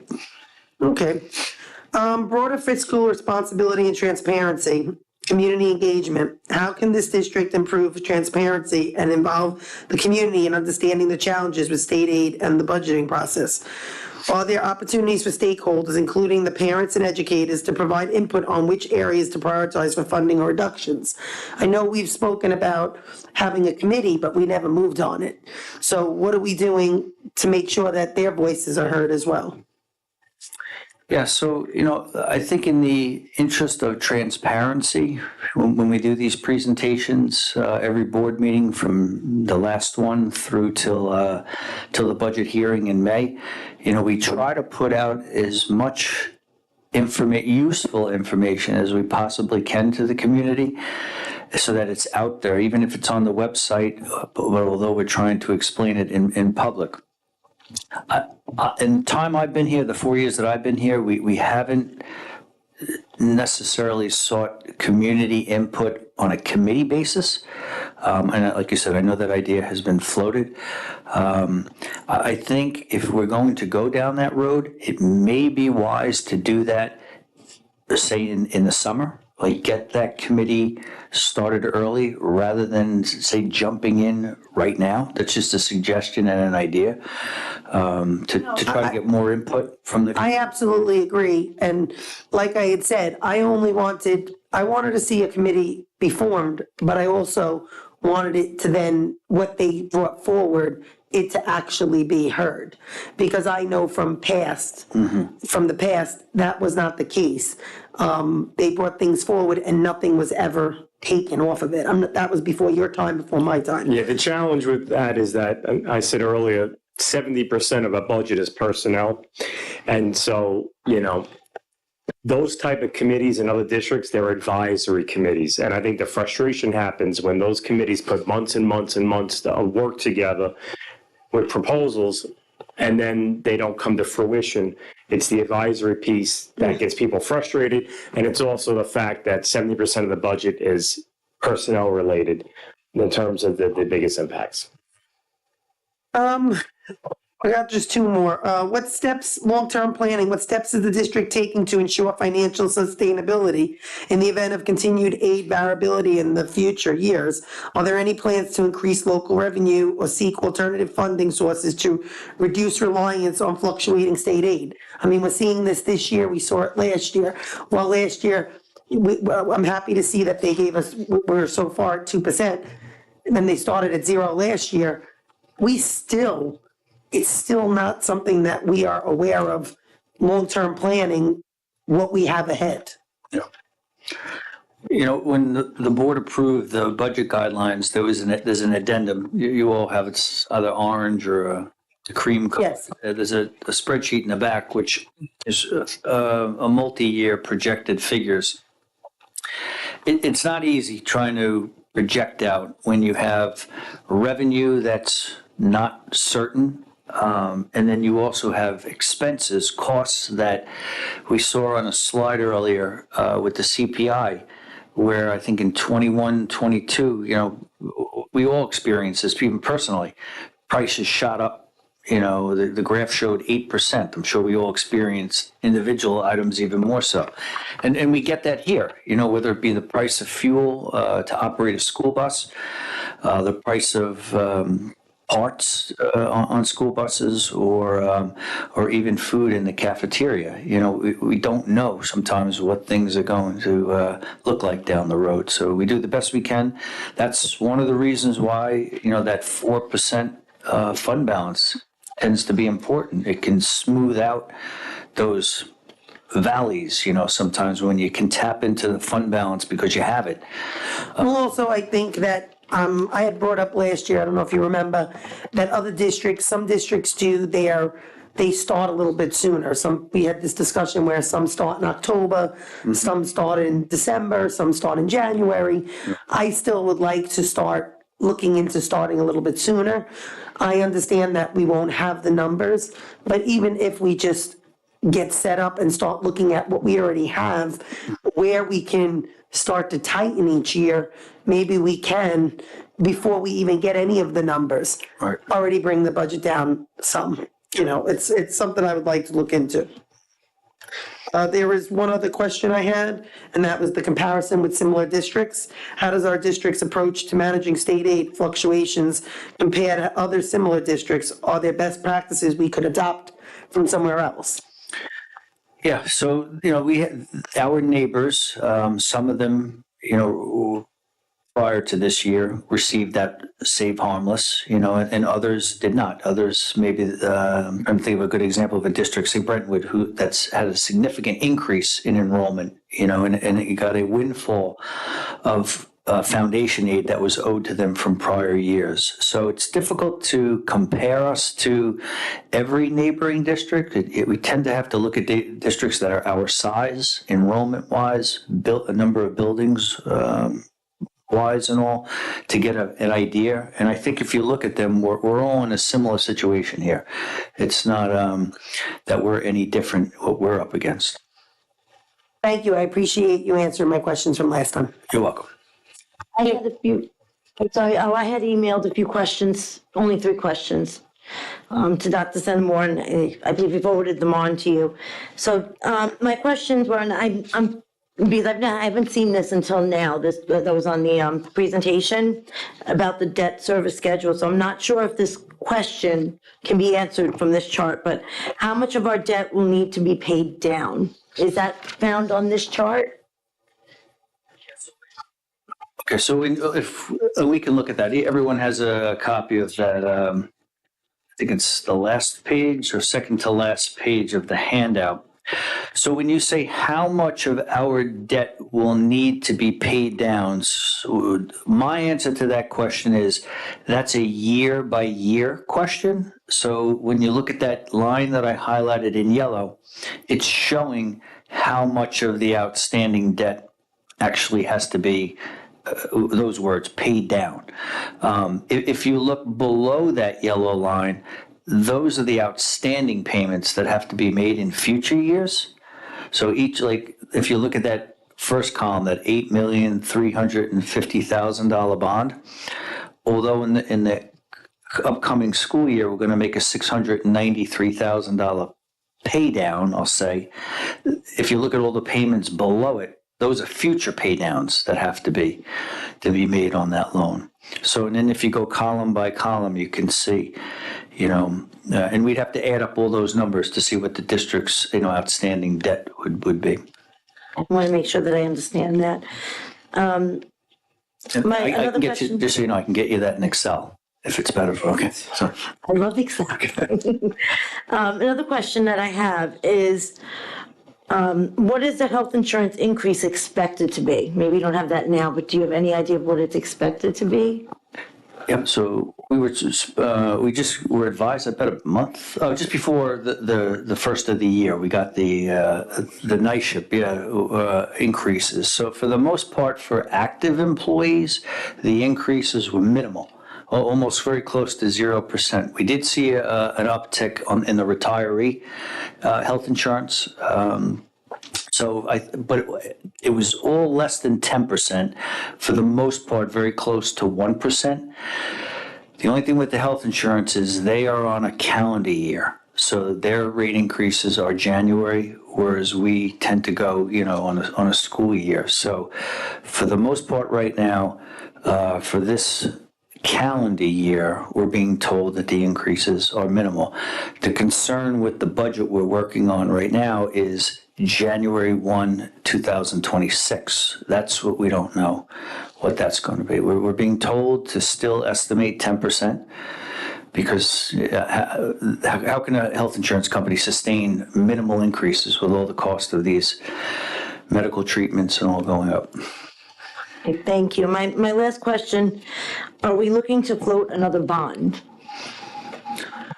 So that's a good question, and I hinted of this when I did the presentation. And if you look at the packet with that debt schedule, and if you look at that first $8,350,000 bond column, I highlighted in the 2033-34 school year in green a final payment of $609,000. So that's typically what we've done here in the district is as the debt payments are coming off, we usually will consider doing another bond. That's what, 9 years or so, 8 years from now. That doesn't mean we don't have to do a bond before then, but that's typically how we would gauge and plan. And next month, Mr. Allen is going to give us a facilities update and some projects that are on the horizon, some potential projects that wouldn't require a bond. So that'll be in February 11th. You're welcome. Thank you. Counselor, Ms. Iannatelli. All right, we're almost done, guys. I'm so sorry, I know it's late. So, myself, Marisol, and Jax attended that NYSBA mental health dinner last week, and there were many positive things that came from the meeting. One is a program from a company called Counselor. This is a mental health program offered to schools where the student can text a counselor anytime about anything. Mental health support from the comfort of their phones. Many students are afraid to seek help at school or with their families. They don't want to call or go in person. That takes away the anxiety of the face-to-face interaction. They can text unlimited. If a student is ever in need of immediate help, the app has an SOS feature. The counselor can send an ambulance or help that you need to your location. Counselor collects data monthly to report back to the schools. They don't use certain specific students, but they document complaints or challenges to help the school know what the districts need to work on. Example, if 200 kids text in a month that they were getting bullied, we now know we need to do better. We need to come up with better ways to stop bullying from happening. They said many students text, "Me and my boyfriend just broke up. I'm upset." They just need a friend, someone to speak to, or to work out their feelings. Students get full support throughout high school and or middle school, and after high school if wanted. So we would have to pay for the program while they're in middle school and high school, but after, for a small fee, they are offered the program because many, students rely on this then and become used to it. So that was a concern of mine, so I just wanted to make sure that they were being taken after. I did the math, and it winds up being about $225 a student, depending on how many we have. And it comes about $65K a year. At first, I thought, wow, that's a lot of money. And then I put it into perspective. This money is less than one teacher's salary per year, and it will help all of our secondary students if we wanted to. Every secondary student will have at their fingertips, it doesn't matter if it's 2 in the morning, 5 in the morning, 8 at night, be able to text someone if they feel they need to speak to someone. So I think this is a small amount of money to invest in our students' mental health. The company recently brought on a grant writer, so if schools need financial support, the grant writer actually works with the schools to help us get money towards the program. So even if it doesn't pay the whole thing, maybe we can get, a certain amount of money towards it. Just for anybody who doesn't know, the wait time right now for an in-person visit with a psychologist or social worker is 3 to 6 months. I actually did run this idea by several students, and every one of them thought it was a great idea. I would like our district to look into this and maybe see if the grant can pay for the whole entire thing, but I do think it's an amazing program. Do you think you can spell it just so people know? Because it sounds like counselor, but it's spelled a little. Yeah, it's COUNSLR, counselor. Yeah, that was the one that we went to the table. They were excellent. There's also, I just want to piggyback with you. There was also something else that I found very interesting there. And I actually spoke to a board member from Virginia who, she's a Connecticut graduate. And they have something else too that actually helps for bullying, mental health, and also for special education. It was a neurodiversity specialist. They said that education can learn from employees. Here, they said some employees are turning disabilities into strengths by special education, in particular transition programs, have lagged behind, and how schools can learn from employment diversity initiatives.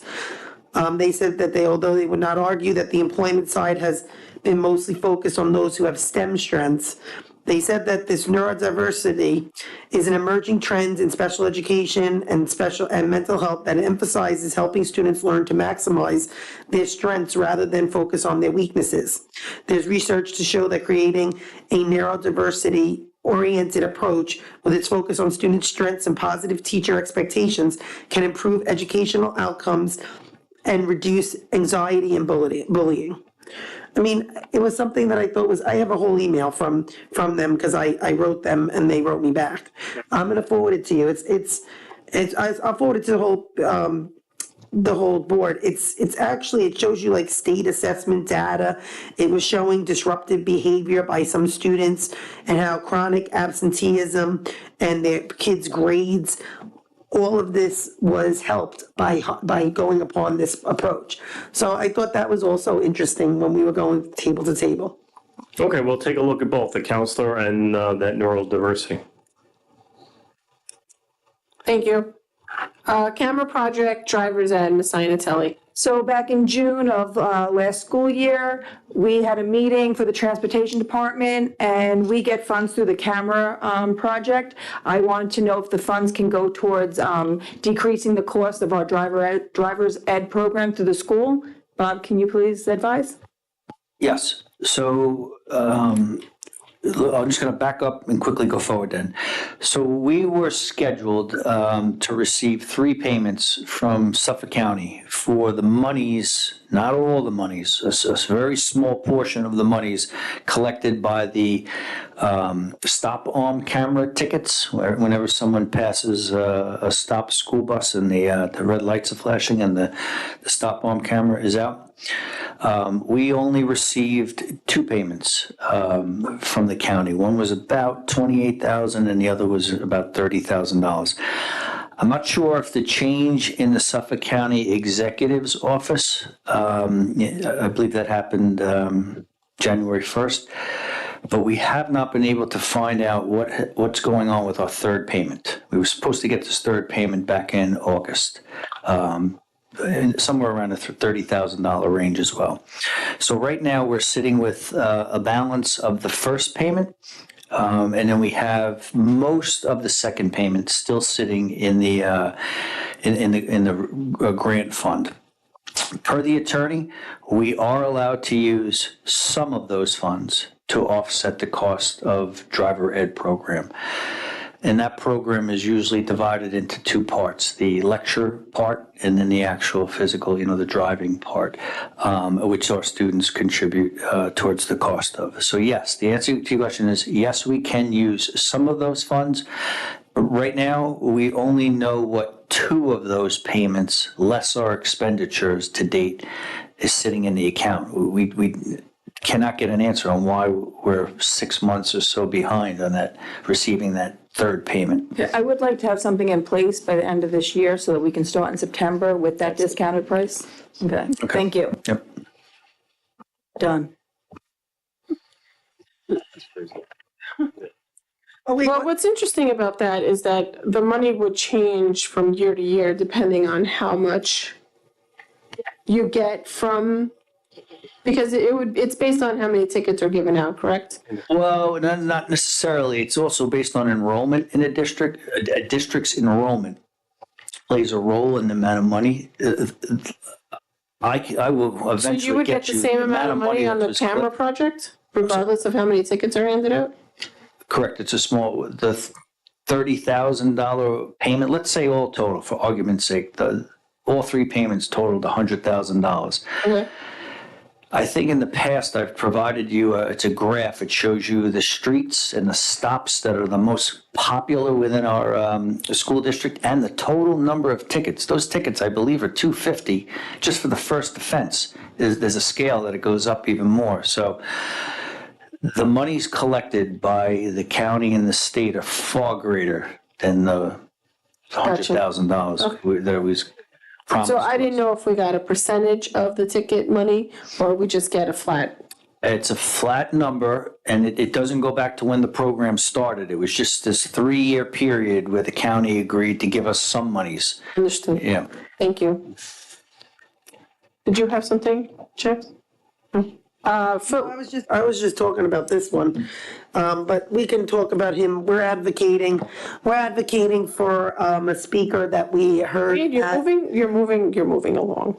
We can add him at that number. No, what I'm saying is, we're advocating as a team. Look at this. We are a team.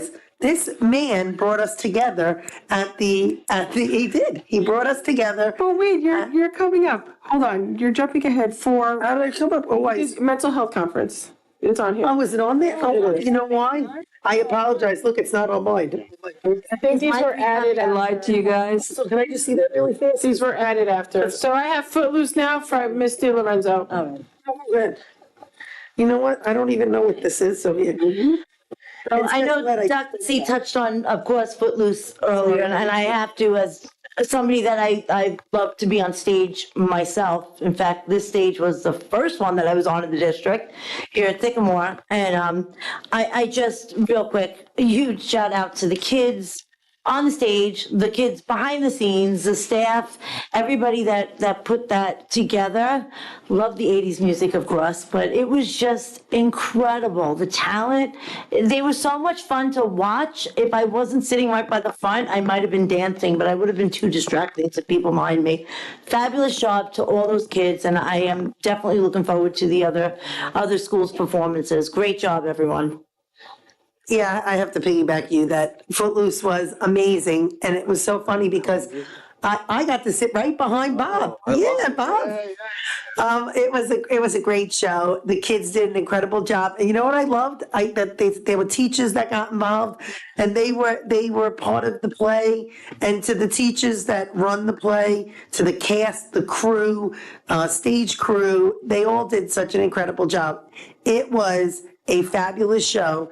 I was videoing some of the singing because I said I had never even known that some of those songs, some of my favorite songs of all time, Almost Paradise, I never knew was from Footloose. What an incredible play that they chose. What an incredible job the kids and the staff did. Just great job all around. Same. Agreed. The plays are literally one of my favorite things to see, and I love going to them, and I am never disappointed with the amount of talent that we are blessed with on those stages. So amazing job by everybody. Professional development, Miss DiLorenzo. Okay. So it actually kind of ties in with the secondary presentation that we had tonight. I was so happy to hear about I think it was the math and science. They said they're keeping up with the professional development, which is awesome because with all the changes that are going on, absolutely, that is necessary. And my original reason for bringing this up was that I just wanted to make sure, because when I look back at some of the things from the Connecticut Teacher Center and professional development is on there, but I do see a lot of the development there is very mental health related, which is absolutely, we need that. We definitely do. My concern was that I wasn't seeing too much that was academic. It was a lot of that, and some of these courses, because I look into everything. They are based on CASEL, which is I've spoken about it for years. That CASEL is very. It's political, and it's not really something that I've ever wanted to see in our schools. But so I just wanted to make sure, and I did hear that tonight, so I was very happy to hear that we are keeping up our professional development, including the academic part, with all the changes in the academics, to, as always, stick to academics. And mental health is absolutely important, but we have to make sure it is left to our mental health professionals, that while the teachers, absolutely, the staff, all staff has to be a very important part to support the mental health of our students. You have to have the training, the professional training, that has to be your job. So I want to make sure we're just sticking to that, just as an oversight, because of some of the class I saw. But again, I'm so happy that they were talking about the math, the science, the professional development that's keeping up with, especially now that things are, the regions, everything's changing. So I was happy to hear that. If I may, we do send teachers out for professional development frequently. They attend different programs. All of the BOCES, all of the local BOCES host catalogs with opportunities that are related directly to their subject areas. So that's an approval process within that goes through different layers of administration and ends with a final approval from my office. So it's how we encourage that is certainly through administration, focusing on changes to academics. And we also have plenty of internal opportunities for professional development as well. And I think that was supported in the elementary presentation. If you remember, just today I sat in on a session for first grade teachers led by one of our literacy consultants. So it's ongoing and cyclical. Some of those efforts, though, are not readily visible, right? And so I can understand and appreciate your point, Jackie. Thank you. Thank you. I'm going to speak. Go ahead.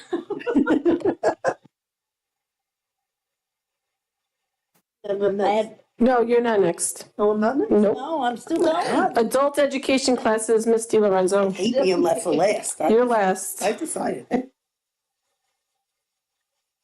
All right. Yeah.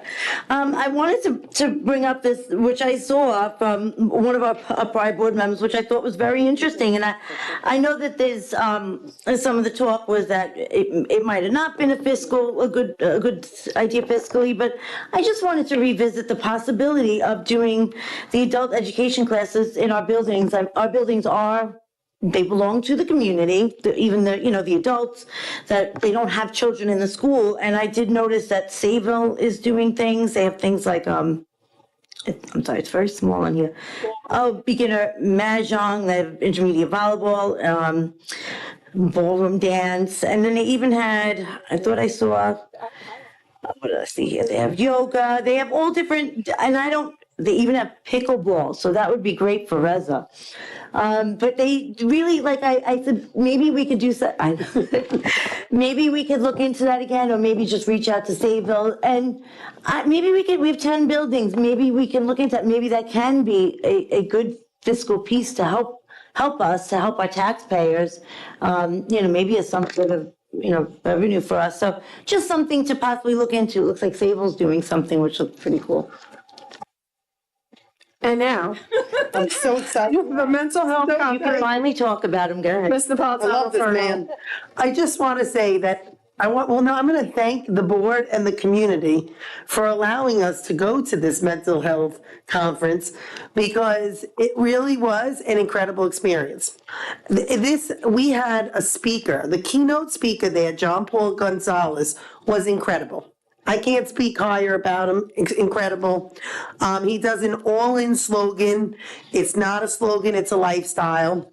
He touches on bullying, he touches on violence, he touches on, he's an inspirational speaker by far. At one point, I looked over to Marisol and I saw tears. I had tears, but I saw them at her. And I said, Marisol, I love this man. We have to bring him in. You could hear a pin drop when he was speaking. He captivated you from his first word to his last word. He was just, I mean, there are no words to describe how amazing he was. Gifted. The message that he was relaying. He actually is a motivational speaker for the New York Giants. Gifted. And his all-in slogan came from, there was a season that the Giants were losing every single game. I mean, nothing's changed, right? But, sorry. That year, they hired this man to come in and he motivated them to go on and win the Super Bowl. And his message is just powerful. It was inspirational. It was insightful. It was captivating. I really just can't say enough amazing things. Dr. Centimore has looked into the possibility of bringing him to our school district to share him with our students. He really is. Like they wrote here, he's a gifted motivational speaker. And he founded Hope and Future, an organization dedicated to using athletics and physical education, fitness to share a message of hope and striving for excellence in inner city public schools and juvenile jails. He's a teacher in New Jersey who really went out of his comfort zone and actually started doing this, like you said, just for the Giants, and it ended up being something that he ended up going on to do for the NBA, and then he ended up doing it for the Army Cadets and the United States Air Force, and then for Sam's Club and Patch, it says. He went to help a juvenile detention center. Yep. He went to help, troubled youths.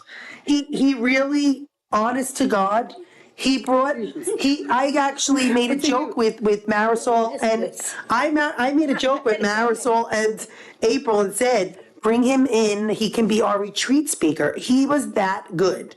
Honestly, I just want to say thank you for allowing us to go, allowing us to get that professional development. I honestly think it helped us bond. I do. And I think if we bring him in to speak, we'll really bond, because I actually think he is so incredible. I just want him in here to speak to the kids and the staff. I want him to speak to the staff too, because I think he is a motivational speaker and could really, really help the, morale. Morale. He is a morale. Listen, me and April were hugging it out. We were hugging it out. So if anyone wants to know, we were hugging it out there. You can ask. To share how emotionally motivating he is, these two actually did hug it out that night. When April said she would help me find the money to Jack bring him bribed me. I told her I'll be good. I did say. I did, and I actually went up to the man and told him I loved him, and then went home and told my husband and Jackie did that too, that I thought he was such an incredible speaker for the students and staff. I can't imagine anybody would think he wasn't unbelievable. Unbelievable. So if we can bring him in, I'm a big yes for that one. And thank you, April and Marisol, for helping. I didn't get to see him, but you three really are selling it very well. Very good at selling this.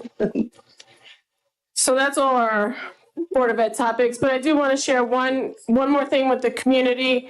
As a board, we did set a date for board goals.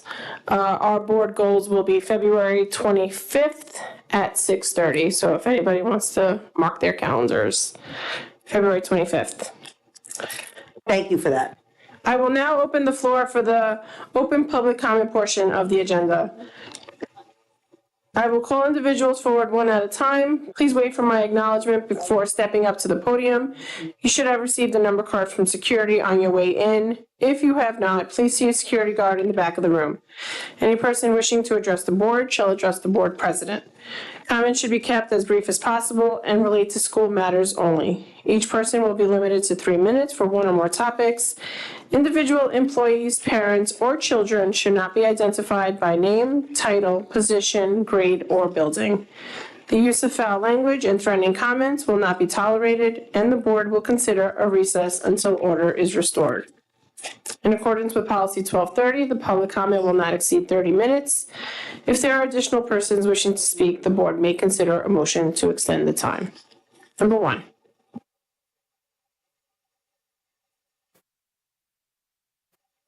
No worries. Take your time. It's not even tomorrow yet. With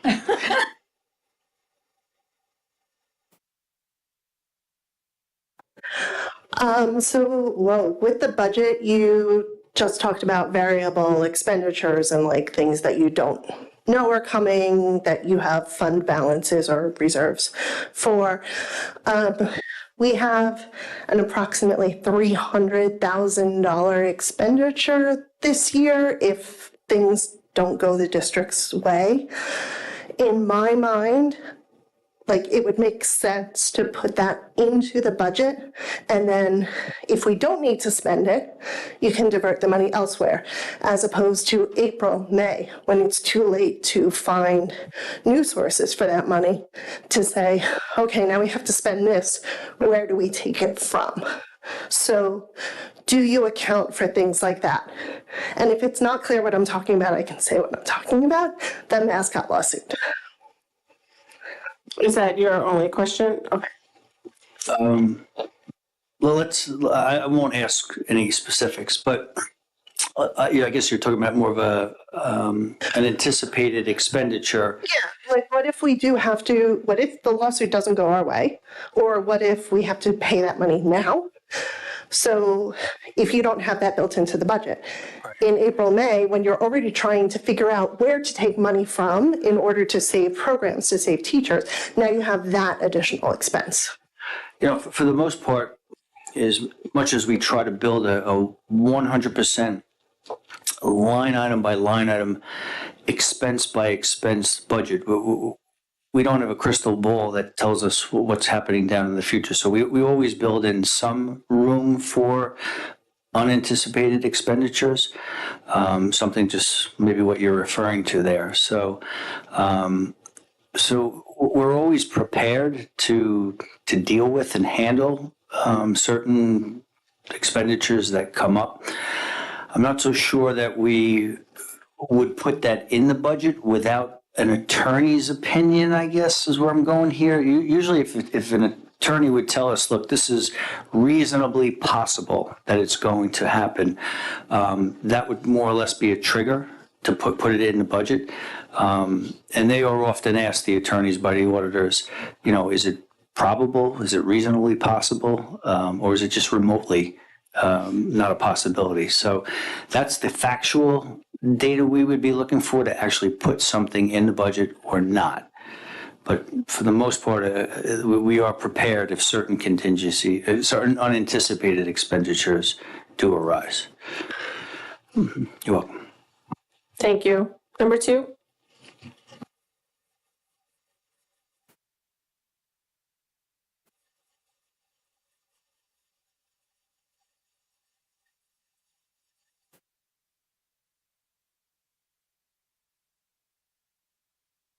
Is this on? Okay. Time. So I know we are in a really confusing time with federal Department of Education edicts and New York State policy. So after the last board meeting, I was really confused because my social studies head said, no, you don't change these non-discrimination policies because it's under the purview of New York State. So I called the Attorney General's office and said, advise me, please, because I don't know what's going on. And I guess the person had a lot of time on his hands because he told me absolutely not. It cannot be changed. It's under the New York State Constitution, and they can't change the discrimination policies because New York State will have supremacy. I know that's debatable. I get it. So I wanted to read the letter that I wrote to you on Thursday. This letter is in response to the Board of Education meeting on January 14th, 2025. Board members cited H.R. 28, a bill that passed the House limiting LGBTQ rights in sports. Also, a board member alluded to decisions made by Judge Reeves of Kentucky that limited trans rights. Board members, I believe, have the false belief that the board is entitled to rush and remove LGBTQ protections from the school district's non-discrimination policies. On November 5th, 2024, Proposition 1, the Equal Rights Amendment, was approved by with voters 62.5% voting in favor and 37.5% opposed. The Equal Rights Amendment amended Article 1-11 of the state constitution to include protections against discrimination based on sex, sexual orientation, gender, and gender identity. The passing of Proposition 1 requires schools to adopt and enforce policies that prevent discrimination based on sexual orientation, gender identity, and gender expression. This could include updates to anti-bullying programs, restrooms, and locker room access and curricular. Overall, Proposition 1 would reinforce a commitment to creating a safe and more inclusive environment for all students and staff, ensuring that LGBTQ individuals are treated fairly and equitably.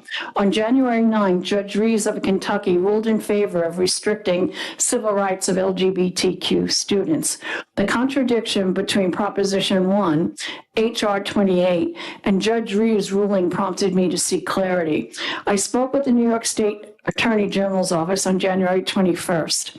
Based upon my conversation, it is my understanding that the New York State Constitution is legal authority on these matters. Rushing to change the non-discrimination policies might place Connecticut School District in violation of the New York State Constitution.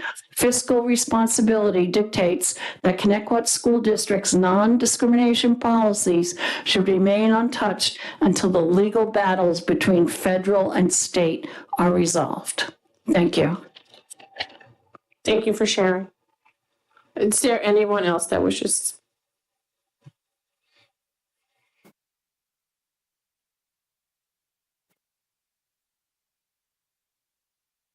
Take your time. There's no school tomorrow.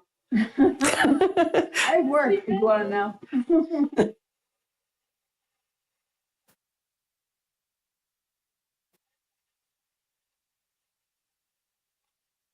Press the button. Okay. So as you guys know, I wear many hats. One of them is me being a BOCES student in the animal science program. So as this year is coming, I have noticed, particularly in YFS and the gym areas, people are starting to talk about BOCES more, and I absolutely love my technical education, and I will speak so highly about it. And even like, not the negatives, because there are no negatives, but I will speak truthfully about it. So I was thinking BOCES has a open house, and they invite students to come in and just tour different programs on a campus that they like. I was thinking, is there any way we could possibly have a, not like an assembly, but a forum to have students that are in technical programs talk to students that are interested in taking it, only because as much as I love our administration team, it's kind of hard when they're talking about programs you're not interested to pay attention. So I think it would be more beneficial to have a conversation with students who are in it and actually can relate to it, and not someone who's being paid to talk about it or an administrator who's trying to push it. So I was just wondering if maybe there could be some type of discussion of having something like that, because I think that would be very positive for aspiring students to do that. I don't know. Okay, Great idea. That's my bedtime. Thank you for sharing that. That's a great idea. We'll have Dr. Centimore and Ms. Poppy look into it. Thank you, that's awesome. Come on down. Dun, dun, dun. It's your last day.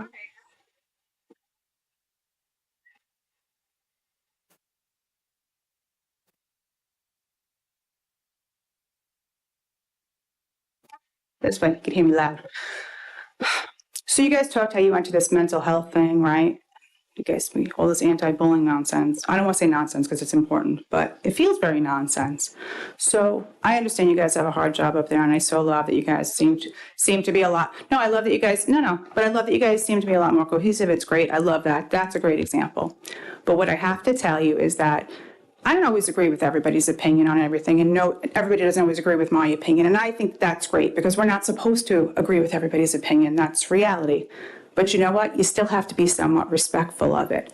And what I witnessed tonight made me sick to my stomach, that the superintendent and the board allowed somebody to be bullied in this room. No, don't look at me questioning, because you watched somebody in our community prance up and down this aisle, screaming and yelling to rile up a crowd to bully another person who was up here speaking. Now, whether or not they agreed with what the person was saying, I don't even know what they were all talking about. It's irrelevant to me. They could have been talking about shoes for sale. Irrelevant.